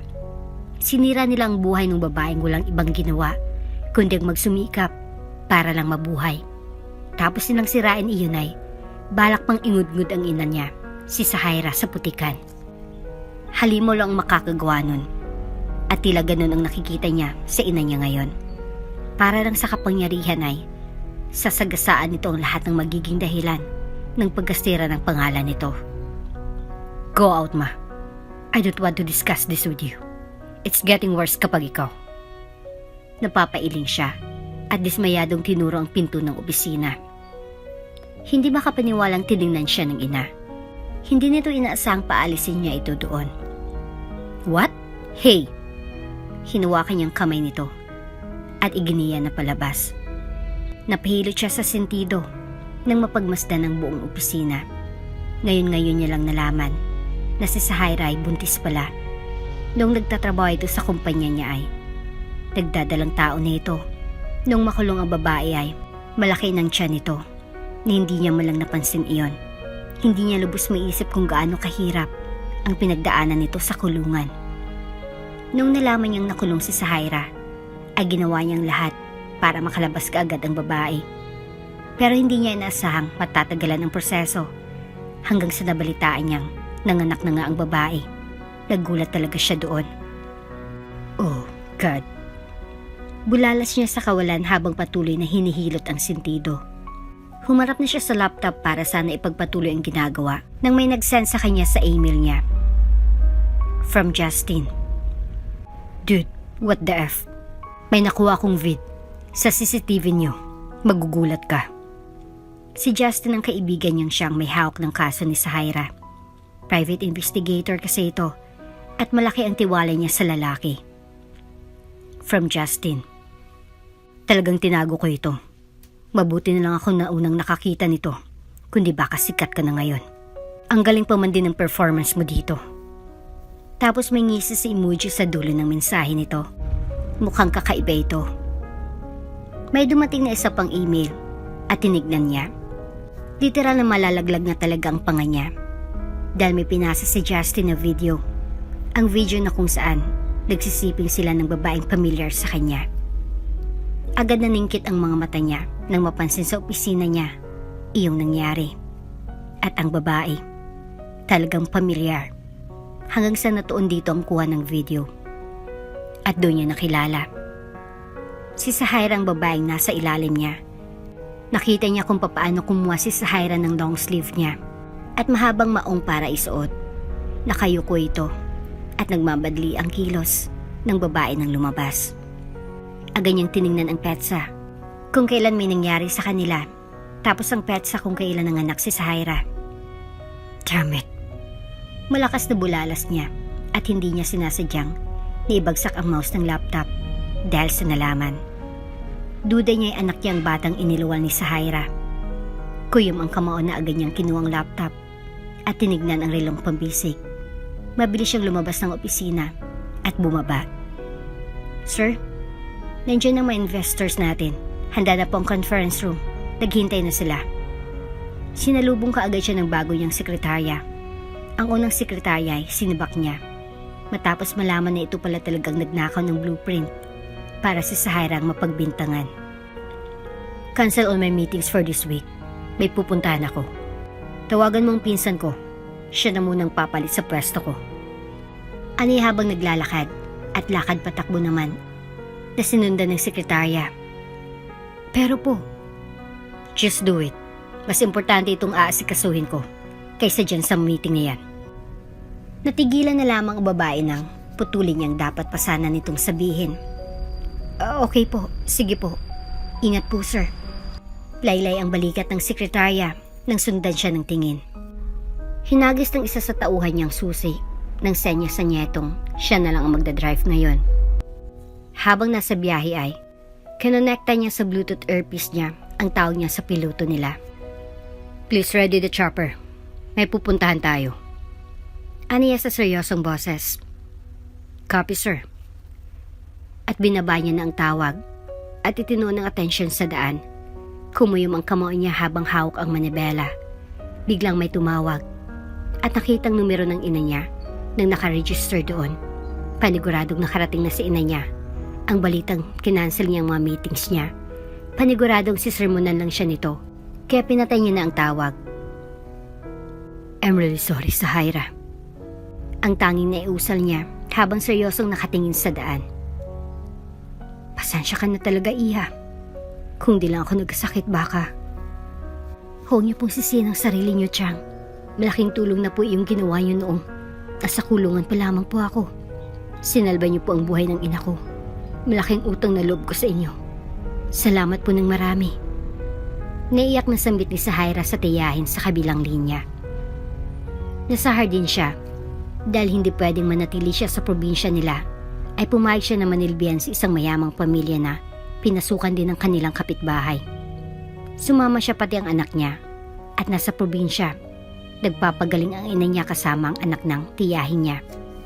Pareho na ngayong may sakit ang tiyahin niya at ang ina. Ang dalawang sinusustentuhan niya ngayon dahil pareho ng walang kinikita at pareho ng single mom. Nasa dugo na nga yata nilang pagiging single mom. Dahil kahit siya ay wala ring naging asawa ngunit may isang anak. Ibili niyo po iyan ng gamot at pagkain, Siyang. Pagpasensya niyo na po ang padala ko. Sa susunod. Sapat na ito, ano ka ba? Ang mabuti pa ay ilaan mo naman ang iba sa anak mo. Malaki ng pinapadala mo, tama na ito. Huwag niyong tipirin ang sarili niyo dyan. Puto ng kanyang tiyan sa sasabihin niya pa sana. Tama lang po. Hindi naman pa ako masyadong nagtitipid. Alagaan mo rin ang sarili mo. Huwag kang papakasubsub sa trabaho at tignan mong nangyari sa amin ng ina mo. E di nagkasakit ng maaga. Huwag na huwag mo kaming tularan. Bigyan mo rin ng oras na makapagpahinga ang sarili mo. Sahira, Iha. Napangiti siya. Opo, madam. Susundin ko po ang payo ninyo. Hay nako, pinaglolo ko mo pa ako. Hala, sige na. At baka nakakaabala na ako sa'yo. Sayang at tulog ngayon ang mama mo. Nakapag-usap man lang sana kayo. Tumawag ka ulit mamaya at mag-usap kayo. Oo, sige ho, alis na ako. May pupuntan pa ho ako sa staff house. May bitbit siyang pinggan na puno ng ulam. Konti lang bawas sa pagkain. Inilaan niya talaga iyon dahil may pagbibigyan siya. Bumukas ang pinto ng staff house. Iniluwa doon ang 3 taong gulang na batang lalaki. Sumunod na bata ang 10 taong gulang na babae na anak naman ng isa sa katulong. Mama! Mama! Patalon-talon na tinuro siya ng batang lalaki. Ang bata ay anak niya, si Leon. Oo, nandiyan na nga si Mama. Kakain ka na. Ang sarap ng ulam ngayon, baby. Natutuwa na sambit ni Ines. Kumain ka na. Masaya niyang sabi sa anak na agad siyang sinalubong para yakapin at halikan sa pisngi. Pinadala na rin ng pagkain si Ines ng ina nito. Siya ay kailangan pang puntahan ang anak para subuan dahil hindi pa ito marunong gumamit ng kutsara at kumain mag-isa. Pinapakain niyang anak sa oras ng tanghalian. Ang budget niyang pagkain ay dinadala niya dito para makakain ng bata. Pagsasaluhan nila iyon, nagpapasalamat na rin siya at libre sila sa pagkain doon kaya't malaki ang natitipid nila. At ang tirahan naman nila ang problemahin nila. Babay, Mama! Kumuway si Leo nang matapos siyang pakainin nito at ready na siyang bumalik ulit sa trabaho. Napapangiti na kumaway din siya sa anak. Ang tagal-tagal nung huling nakapunta ka rito, Iho. Kumusta naman si Crisilda? Abay, hindi na siya nagagawi rito. Talagang pumupunta lang iyon dito kapag may problema, ha? Nagtatampong sabi ng tiyahin niya. Napangiti na lang si Miguel. Kasabay niya sa paglalakad sa malaking pathway. Ang tiyahin papasok sa mansyon. Tahimik ang lugar. Pinalilibutan ng pine trees ang paligid. Malamig talagang temperatura sa Tagaytay. May nabiling malaking lupain ang tiyahin niya sa Tagaytay na siyang tinayuan ng mansyon nito. Tahimik at kalmado ang paligid. Pwedeng pangtanggal stress ang lugar. I know you like bulalo. Mas masarap pa sa bulalo sa mahogany ito. Tara sa loob. Excited ang tiyahin niya. Natatawan lang siyang sumunod dito. Tama naman talaga ito at masarap talaga itong magluto ng bulalo. Susunod ako, Auntie. Nang makapansin siya ng batang naglalaro ng bola sa may hardinay, tumigil siya. Sure, ipapaprepare ko na lang sa mga kasambahay. Tumango siya sa babae at nagbitiw ng tipid ng ngiti. Saka binalik niyang tingin niya sa batang naglalaro ng bola sa hardin. Naalala niyang anak, Kung nandito ang anak niya, tiyak na kasing edad rin ito ng batang ito. Mga bandang alas 5 na, medyo makulimlim ng paligid pero dahil sa maliwanag na ilaw sa hardy night, nakikita niyang maayos ang maliit at cute na batang naglalaro. Ilang saglit pang dumaan nang sa hindi sinasadyay, gumolong ang bola ng bata malapit sa paa niya. Natigilan ng bata at napatingin sa kanya. Halatang nagulat at bahagyang natakot ito. Kinuha niyang bola at ngumiti dito. "Here baby, sa'yo ito di ba?" Malambing niyang sambit. Ngali-ngali na tumango ang bata. Nagsimula siyang humakbang palapit dito. At hindi naman ito lumayo. Hinintay nitong makalapit siya at ibinigay dito ang bola. Hanggang sa nakalapit siya dito at iniabot dito ang bola. May kung anong emosyon sa mukha ng bata na nagpapangiti sa kanya. Gumagaan ang pakiramdam niya sa hindi niya maipaliwanag na dahilan. "Here." Aniya. Dahan-dahan naman na inabot ng bata ang bola mula sa kanya. "Thank you." Nihiya pa ito. Habang pinagmamasdan niya ito ay parang may napansin siya sa itsura ng bata. Parang pamilyar sa kanya. Napakunot ang noo niya. "Mama!" Namilog ang mga mata ng bata at bigla na lang umalis sa harapan niya. Tumakbo ang bata tungo sa tinawag nitong mama. Dahan-dahan siyang lumingon para matanaw kung sinong ina nito. Ngunit natigilan lamang siya nang makilalang babaeng iyon. Mula sa alon-alon nitong buhok at ang namumungay nitong mga mata hanggang sa mga labi. Ang mabini nitong kilos at mabini nitong boses. "Leon anak, saan ka ba nanggaling? Hinanap kita doon sa staff house, nandito ka lang pala. Diba sabi ni mama, bawal maglikot kapag nasa trabaho siya?" "Opo mama, di na ako likot. Laro na kami ni Ines doon." Nanginig ang madaliri niya. Parang nanlambot ang matuhod niya habang pinagmamasdan ang dalawa. Tila ang saya-saya ng buhay ng mga ito nang wala siya. Kahit hindi siya kasamay, kaya nitong maging buo at masaya. Iyon ang tila punyal na tumarak sa puso niya. Ang tagal na ng panahon na iginugol niya para mahanap ang mag-iina niya. Tapos ito, nakikita niyang dalawa ngayon. Nasa harapan niya na. Umaambon sa labas. Mahimbing nang natutulog ang anak niya. Pagkarating nila sa maliit nilang bahay, napapangiti siya habang pinagmamasdan si Leon. Dahil sa pagod nito ay mabilis itong nakatulog. Hinalikan niya sa noong anak at inayos ang kumot nito. Nagtungo siya sa labahin niya. Akmang magsisimula na siyang umupo. Nang dumating si Trisha, ang kapitbahay niya doon. May bitbit itong supot at may hawak na payong sa kabilang kamay. "Sahaira, pakiuna ito. Gagamitin ko agad ito bukas eh. Idadry ko sa bahay pag-uwi." Inabot ni Trisha ang supot sa kanya. Balak niya sanang ipagpabukas na lang ang labahin dahil masyado siyang pagod ngayon. May dumating kasing bisita kaya't busy sila kanina. Pero heto si Trisha at gusto pa siyang paglabahin. "Sige, lalabhan ko kaagad ngayon." Nagbitiw siya ng pilit ng ngiti dito. Sideline niya rin kasi ang paglalabada. Hindi kasi kakayanin ng sahod niya ang suporta ng tiyahin at mama niya sa kanila. Kapag may kita sa labada, saka lang siya makakabili ng gamit nila ng anak niya. Todo tipid pa siya niyan dahil mahal ang maintenance ng mama niya. Idagdag mo pang konsumo ng mga ito. Puros elementarya pa kasi ang anak ng tiyahin niya kahit hindi pa makakapaghanap buhay. Tsaka kawawa naman kung hinto sa pag-aaral. "Sige, salamat."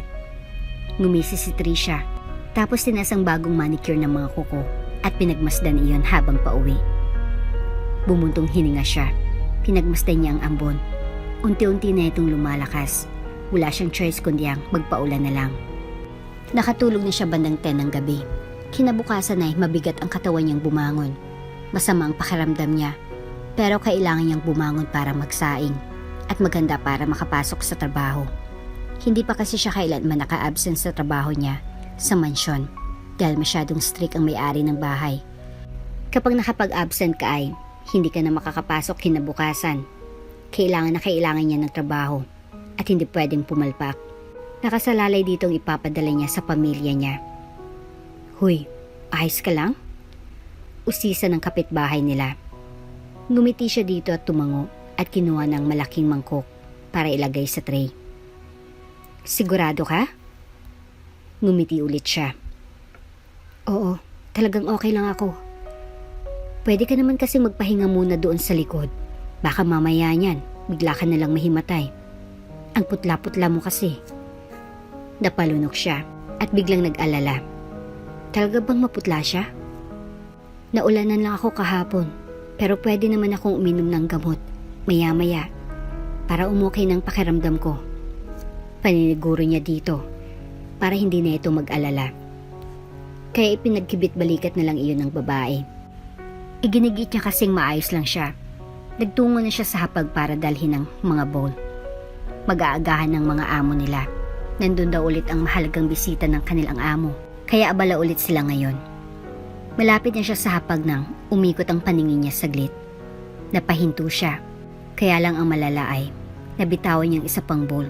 Nahawak kaya nahulog. Lumikha ng ingay iyon sa buong sala. My goodness! Kasabay ni Yunay, umalingango rin ang boses ng kanilang madam. Dali-dali siyang yumuko para pulutin ang madabasag na piraso ng bowl. Sorry ho. Pasensya na po. Hindi ko sinasadya. Ayos lang naman siya kanina. Mabigat lang ang katawan niya. Kaya sigurado siyang hindi siya papalpak. Pero hindi niya inaasahang magiging ganito.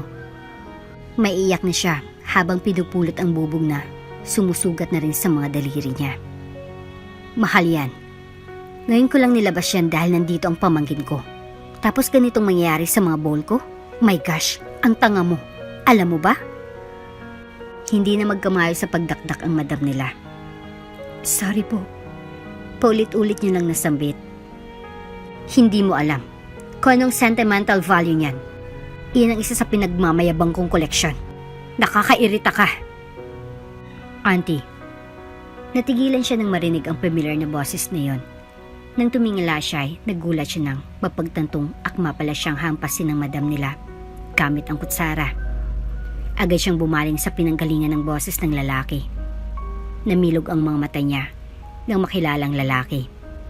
Tag-mature ang feature nito pero hindi nagbagong paraan nito kung papaano tumingin.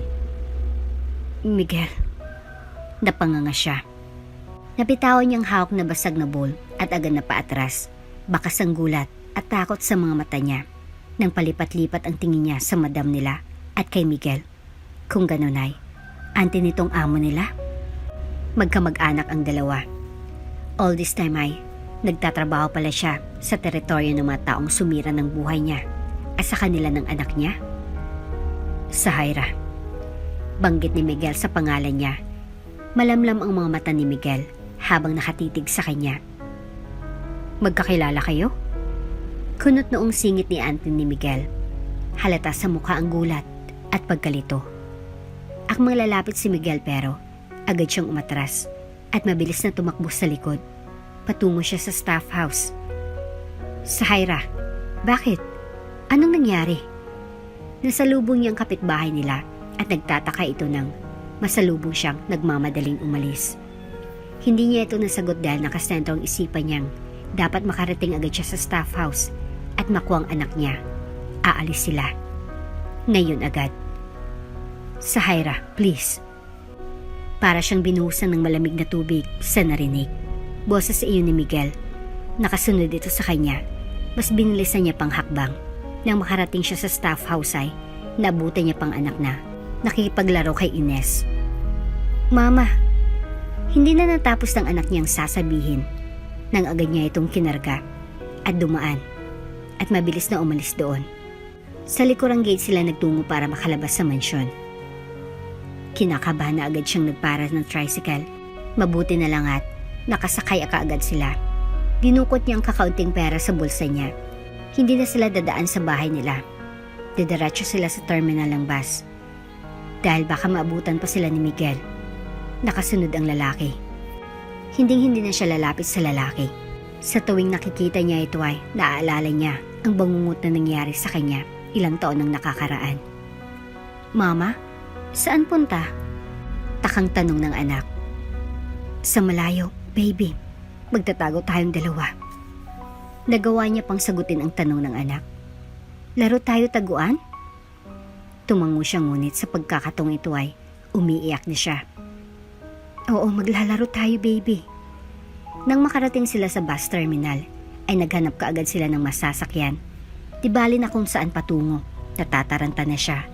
Hindi niya na alam kung saang lugar sila dadalhin ng mga paa nila. Hawak niya ang kamay ng anak niya habang papasok sila ng bus, hanggang sa bigla na lang umikot ang paningin niya. Nilabanan niyang panghihina pero hindi niya nagawa dahil kinain na ng kadiliman ang paningin niya. Mabigat ang pakiramdam na bumangon si Sahaira. Agad sumalubong sa paningin niya ang sinag ng araw. Mabilis siyang hinarangan ng palad ang mga mata. Wala sa sariling bumangon siya. Nang mapagtanto kung nasaan siya ay agad siyang bumangon. Ang anak niya kaagad ang hinanap niya. Leon? Anak? Sinalakay ng takot ang puso niya nang maalala ang huling tagpo bago siya mahimatay. Nasa isang silid siya. Malaki iyon at maaliwalas. Hindi niya alam kung nasan siya ngayon, kung kaninong bahay ito. Nagtungo agad siya sa pinto nang mapagtantong wala doon ang anak niya. Isang malaking hallway ang agad bumungad sa kanya pagkalabas niya. Naistatwa siya. Gaano ba kayaman ang may-ari nito para magkaroon ng ganito kalaking hallway ang bahay nito? Umiling-iling siya. Kailangan niyang mahanap kaagad ang anak niya. Hindi na dapat niya pinansin pa ang disenyo ng lugar. Halos lumuwa ang puso niya sa dibdib habang binabagtas niya ang mahaba at malawak na hallway. Sa dulo'y narating niya na ingranding hagdan. Kumikinang ang magarbong chandelier sa gitna ng bulwagan.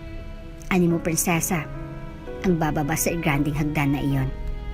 Tensyonado ang bawat hakbang niya.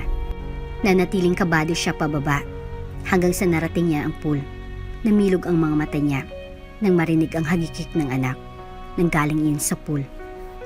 Mabilis niyang sinundan ng boses at agad siyang napatakbo palabas ng matanaw ang anak na kaharap si Miguel. Nakangiti ang anak at ganun din si Miguel. Tila may nakakatuwang pinag-usapan ng dalawa at may hawak ang anak niya. Mabilis siyang nakalabas at agad niyakap ang anak palayo kay Miguel. Anak? Leon? Ayos ka lang ba? Nandito na si Mama. Aalis na tayo.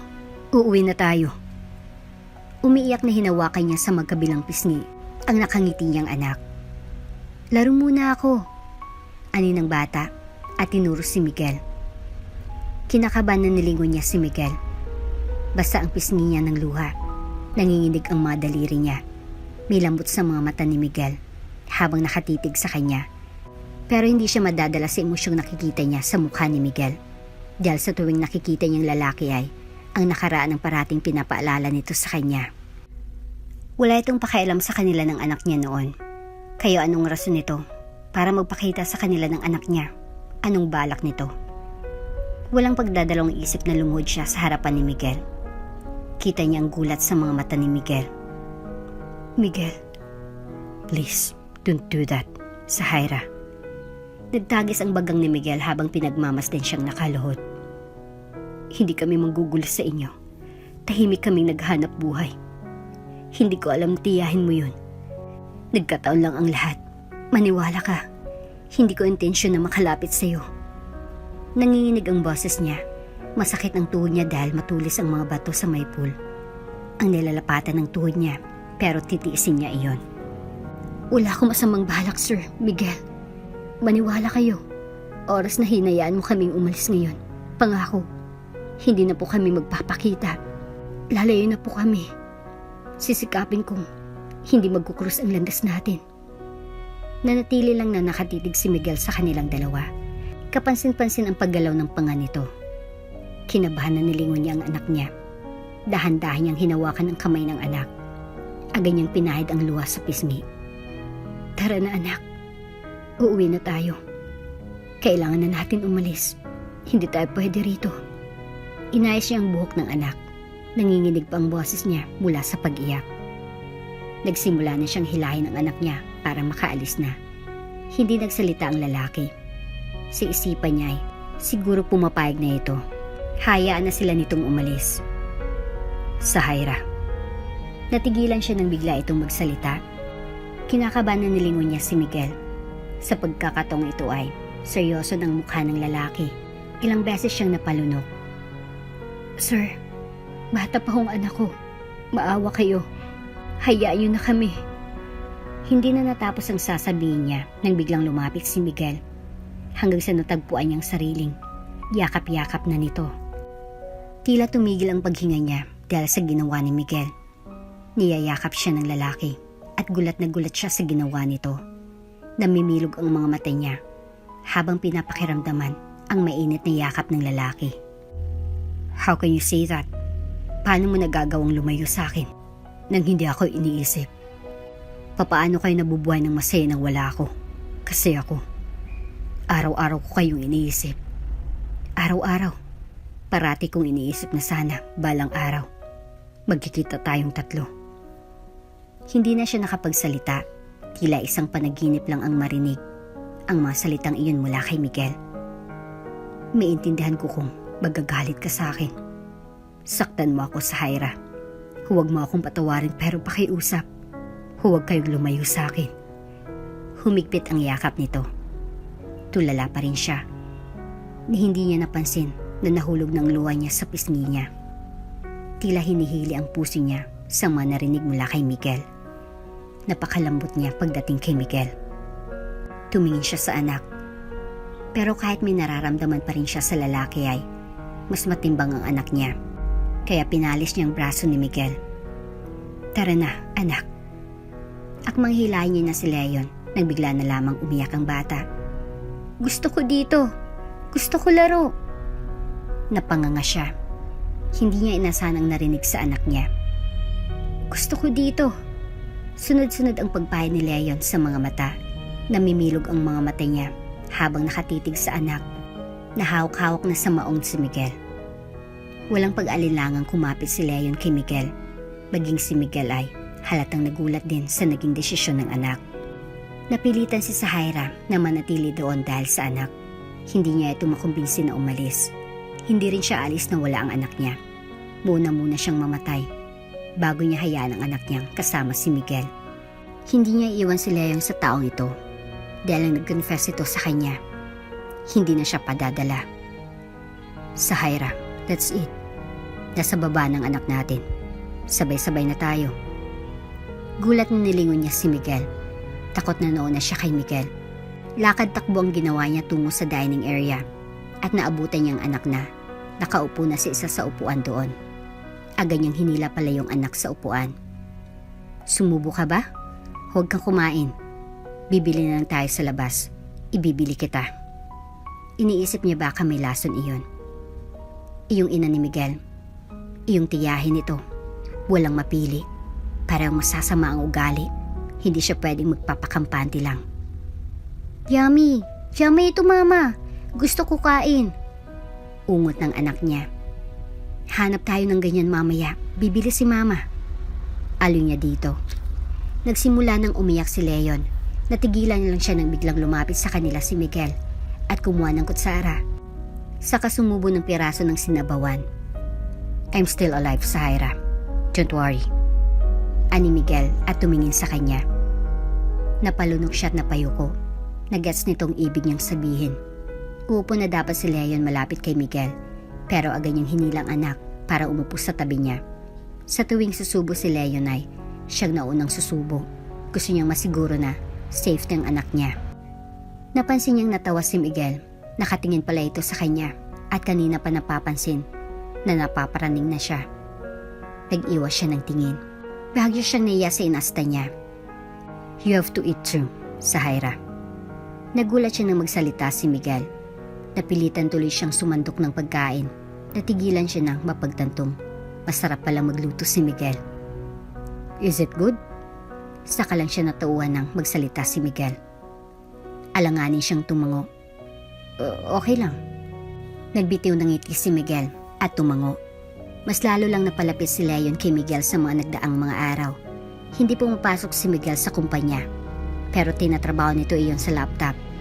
Kaya lang isang araw ay kailangan na talaga nitong umattend sa isa sa mga meeting nito. Kaya napilitan nitong umalis. Can you wait for me if ever Leon decided to leave? I swear, Sahaira, hindi ako pipigil. Bago tuluyang tumalikod si Miguel at iyon ang sinabi nito, Tumango lang siya at bumuntong hininga. Nakikita niya ang sinseridad sa mga mata ni Miguel ng mga oras na yon. Talagang inisip nitong iiwan nila ito nang hindi nagpapaalam. Ilang minuto matapos makaalis si Miguel ay may isang kotseng pumarada sa grahian na binuksan ng guard sa labas. Agad siyang bumaba para salubungin ito. Iniisip niyang si Miguel ito at may nakalimutang kunin. Pero imbes na si Miguel ang mapagbuksan ay ang mama nitong napagbuksan niya. Tila na ituloy siya sa kinatatayuan ng mapagtantong delikado na naman ang sitwasyon nila ngayon. Oh, ano ginagawa mo dito sa bahay ng anak ko? Nagsasama na kayo? Iyon bang inaasahan mong status niyo ngayon? Inangatan siya nito ng kilay. Napatikim siya at hindi na nakapagsalita. May anak ka na sa iba, tapos dito ka nakatira? Saan naman ang anak mo? Bakit hindi siya iyong pinuntahan mo? Bakit ang anak ko? Hindi po totoo. Ang alin?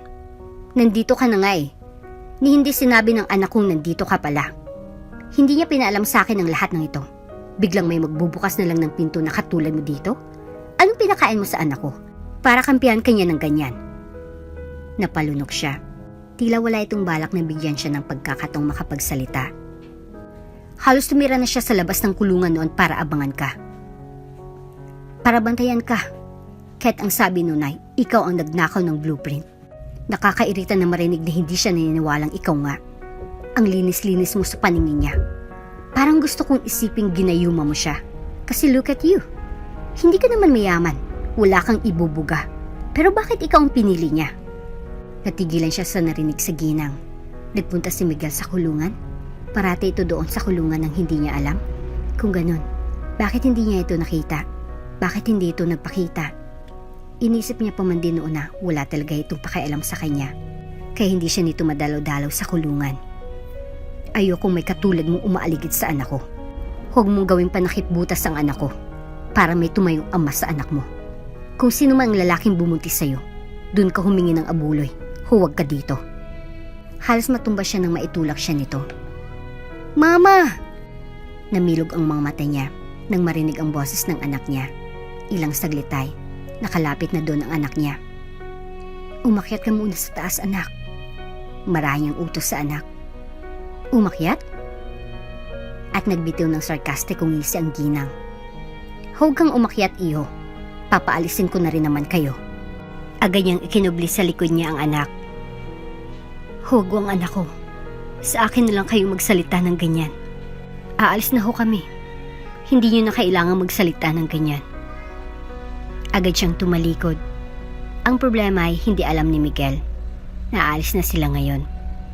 Umiiyak si Leon sa likod niya at nasasaktan siyang marinig ang iyak ng anak. Oh, and by the way, parating na rin kasi ang fiancé ni Miguel kaya kailangan malinis talaga itong bahay niya. Ayoko may maabutan siya dito na outsider. Nakakahiya sa fiancé niya. Nakahalupkip-kip na sabi ng ginang. Gumiti siya ng mapait ng balingan niyang ginang. Sa loob-loob niya, nasasaktan siya sa narinig. Okay po.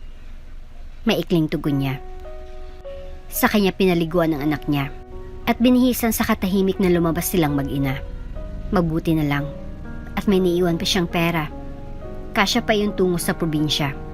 Sa pagkakataong iyon ay lalayo na talaga siya. Napapagod na siyang makipagsapalaran. Napapagod na siya sa lahat. Palihim siyang umiiyak sa bus. Matagal bago natahimik ang anak niya mula sa pag-iyak. Paulit-ulit nitong sinabing babalik sa mansyon at hintay nito si Miguel. Pero papaano? Papaano kung nandun ang lola nito na tinataboy na sila? What the hell did you do? Napakatagal kong pinaghirapan iyon pero sinira mo lang. Napakatagal ko hinanap pero iniwala mo, mama. Hindi napigilan ni Miguel ang luhang umalpas sa mga mata.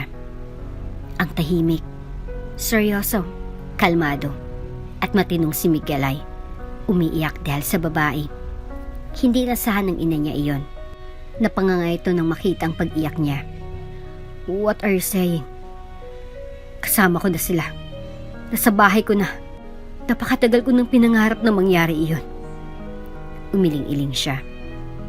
But she's having an affair with the other guys before. She's not pure. Wala siyang maibigay sa'yo. Wala siyang kahit na ano. Son, she doesn't deserve you. Blanco ang mga matang nakatingin si Miguel sa ina. Napalunok ang ginang sa nakikitang kalamigan sa mga mata ng anak. Son, I'm just saying that pwede naman tayong humanap ng mas better. Yung achiever. Yung may magandang background. Yung... Ano bang alam mo, ma? You just marry me, father, because it can save your company from bankruptcy. She don't know how to love. So anong alam mo? Mahina ang boses ni Miguel nang putulin ang balak sabihin ng ina. Ano? Nanggagaliiti ang ina niya matapos niya iyon sabihin. Pero hindi niya na ito pinansin. Akyat siya sa taas para mag-impake. Sige, aalis ka? Go! Pero sisiguraduhin kong aalisan na kita ng share sa kumpanya. Tatanggalin kita bilang CEO. Hindi ka na makakabalik sa pamamahay mo. Akin iyon. Mula sa kumpanya namin ng daddy mo iyon. Natigilan siya sa may hagdan. Nagbitiw siya ng may tabang sangiti bago balingan ang ina. Know what? Wala akong pakialam sa mga binanggit mo. Susunod ako sa mag-ina ko. Mag-ina? Nababaliw ka na ba? Tumawa ng walang kaamor-amor ang mama niya.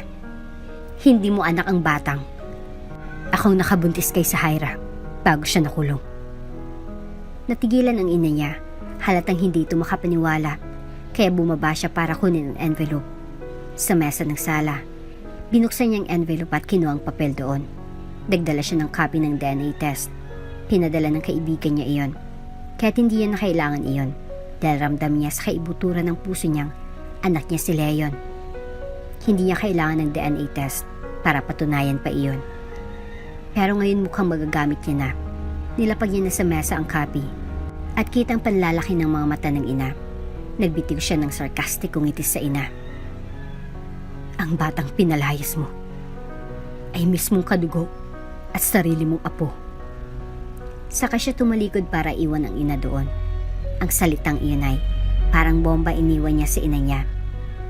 Napasalampak sa sahig ang ina niya at napatulala. Sa pagkakataong iyon ay nakaganti na si Sahaira sa ina niya. Malaking karmang nakuha nito sa lahat ng nagawa nito. Nagtungo siya sa silid para mag-impake. Mas malaking negosyong iniwan niya sa ibang bansa nang hindi alam ng ina niya. Mas malaki iyon kaysa sa kumpanyang pinapatakbo niya rito sa Pinas. Kaya wala na siyang pakialam kung sabihin ng ina niyang aalisin na nito siya sa kumpanya. Malaki-laki na rin ang naitulong niya sa kumpanya ng ina nang walang hinihinging kapalit. Bibitawan niya ang kumpanya ayon na rin sa kagustuhan ng ina niya. Simula ngayon ay aasikasuhin niya ng sariling pamilya na matagal niya nang napabayaan.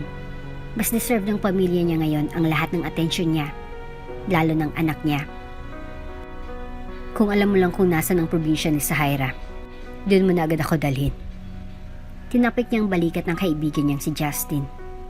Yo, ang layo nun. May utang ka sa aking clubbing next time. Kahit bebot lang after nito, ox na ako. Nag-thumbs up pa si Justin. Yeah. Kaya lang huwag mo na akong idamay. May sarili na akong chicks at may anak na kami.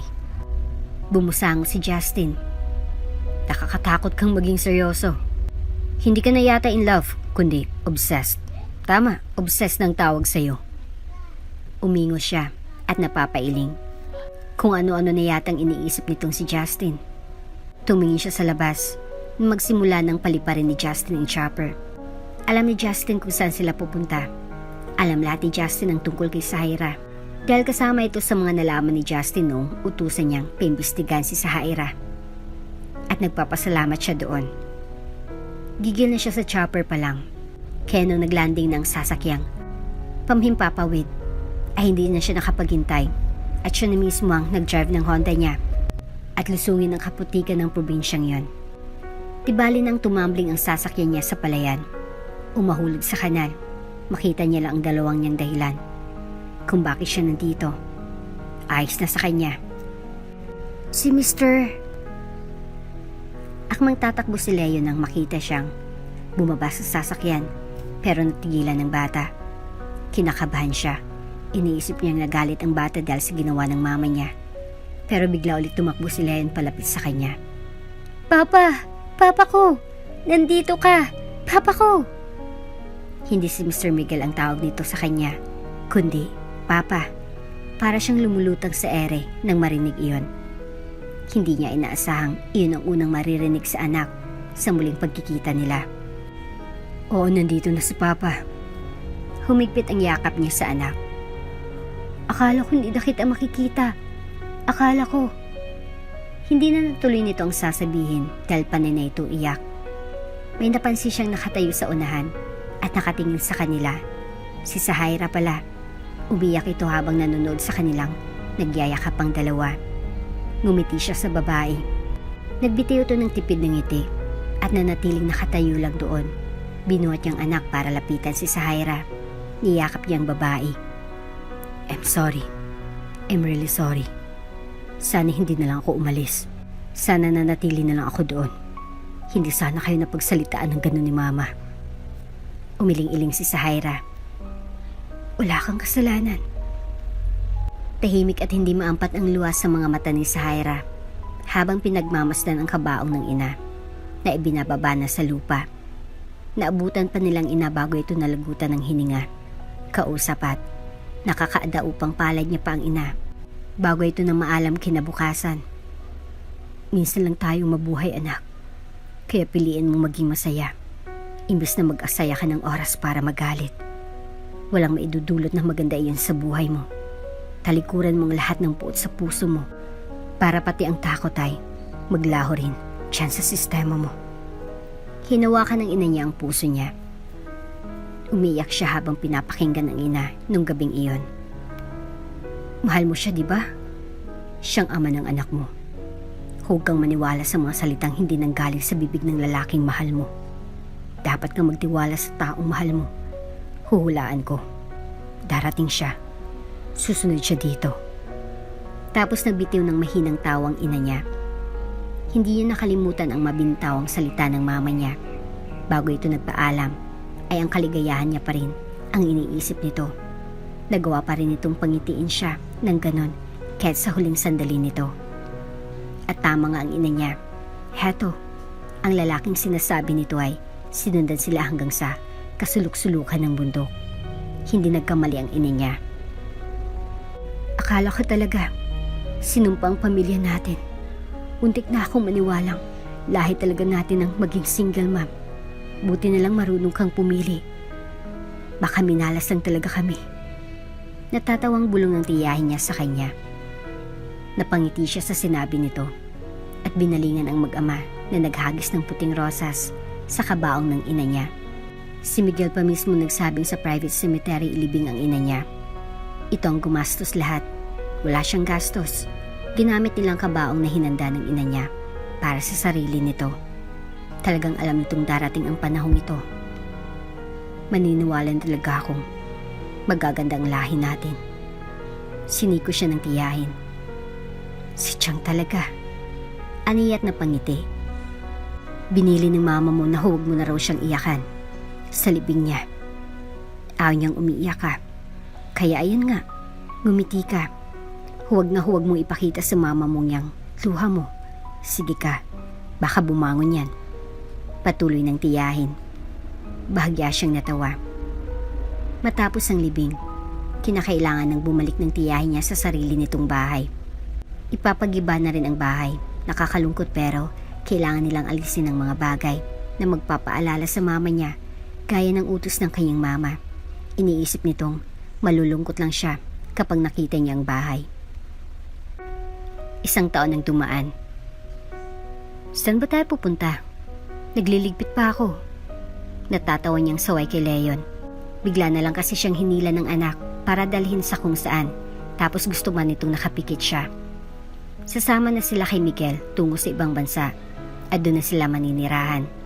Kaya nga nagliligpit na siya para makapaganda at babalik na ulit si Miguel sa probinsya para kunin sila. Nagtungo lang si Miguel sa syudad para asikasuhin ang papel nila, lalo ng tungkol sa anak niya.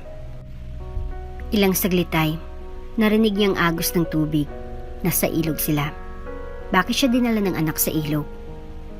Huy ha? Ano to? Natatawa niyang sambit Wala mama, follow ka na lang. Humahagikik din ng bata. Ay sus, kalokohan mo talaga Leon. Inayos ng anak niyang pagkakatayo niya bago ito nagsalita. Ayan mama, pwede nang open ang eyes mo. Anito sa maliit na boses. Dahan-dahan niyang minulat ang mga mata at unang bumungad sa kanya ay ang sapa.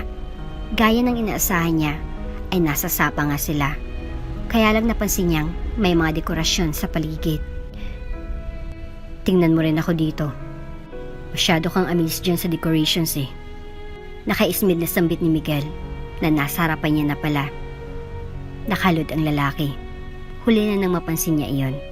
May nakabukas na kahita na may laman na kumikinang na bagay. Hindi siya agad nakapagsalita. Sila-sila lang ang nandun. Nakangiti si Leon habang pinapanood sila. Kalaunan na ang tanging nagawa niya lang ay umiyak.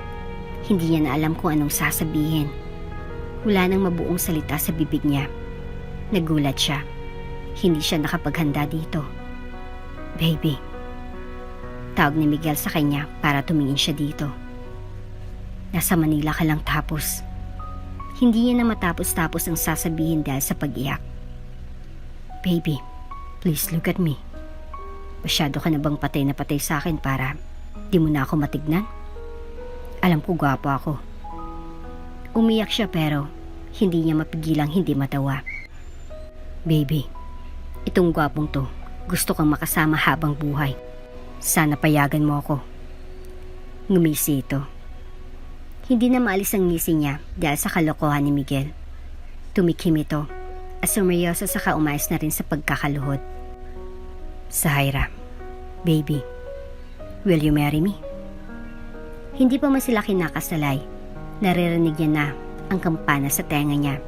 Sa malayo ay maririnig ang palakpak ng anak nila. Sagutin mo na yan. Kanina pa ako rinding-rindi sa kakornihan yan. Tsaka boses iyon ng kaibigan ni Miguel na si Justin. Napapikit ng mariin si Miguel. Halatang nairita sa pagsingit ng kaibigan. Nakangisi si Justin at akbay-akbay ang dalawang inosenteng taga-probinsya na chicks. Nabingwit na naman ng mokong na Justin. Napangiti siya at mukhang nadidistract na rin si Miguel dahil sa presensya ni Justin. Kasi biruin mo, dumidiskarte itong taong bato nitong kaibigan tapos biglang may sisingit ng mambabara. First time lang yata ni Miguel na mag-propose kasi buong buhay nito. Nasanay lang ito sa mga one-night stand at flirt-flirt. Hindi rin ito naranasang manligaw dahil hindi ito ang lumalapit sa babae, kundi ang babae ang lumalapit dito. Kaya nga muntik niya na ring isiping baka nagayuman niya na ito o ano. Kasi ang tulad ni Miguel ay tila isang ginto sa gitna ng mga tanso. Isang bagay na mahirap masungkit kung hindi papersahin. Ngunit sa huli, heta't nakaluhod at hinihingi ang kamay niya. Nang babato ng corny at nakakatawang banat na halata namang hindi nito ginagawa noon. Hinawakan niyang magkabilang pismi ni Miguel at mabilis itong hinalikan sa labi. Saka bumulong ng yes. Biglang napatayo si Miguel at hindi na naisot ang singsing dahil sa tuwa. Ang masama pa'y tumilapon sa sapa ang singsing. Nagsisulputan ang mga bisita at agad tumalon sa sapa. Ang laki ng diamond dun eh. Ang swerte na makakahanap. Kumuha siya ng tali sa buhok niya at binigay kay Miguel. Isipin mo na lang na singsing yan. Isuot mo na sa akin. Natatawa niyang sambit sa lalaki. Bumuntong hininga ito at sinuot ang tali sa daliri niya. Swear, papalitan ko yan agad pagkarating natin sa Manila bukas. Ulit-ulit nito iyong sinabi. Hindi ito nakamove on sa palpak nitong proposal. Para sa kanya, hindi basihan ang presyo ng bagay para masabing mahal niyo ang isa't isa. Wala naman kasing presyo ang pag-ibig. At dito na nga po nagtatapos ang ating kwento. Hanggang sa muli. Kung bago ka pa lang sa channel neto, ibang kwento ni Ate Jane, istorya mo, ikwento ko. Huwag kalimutang pindutin ang notification bell at subscribe button.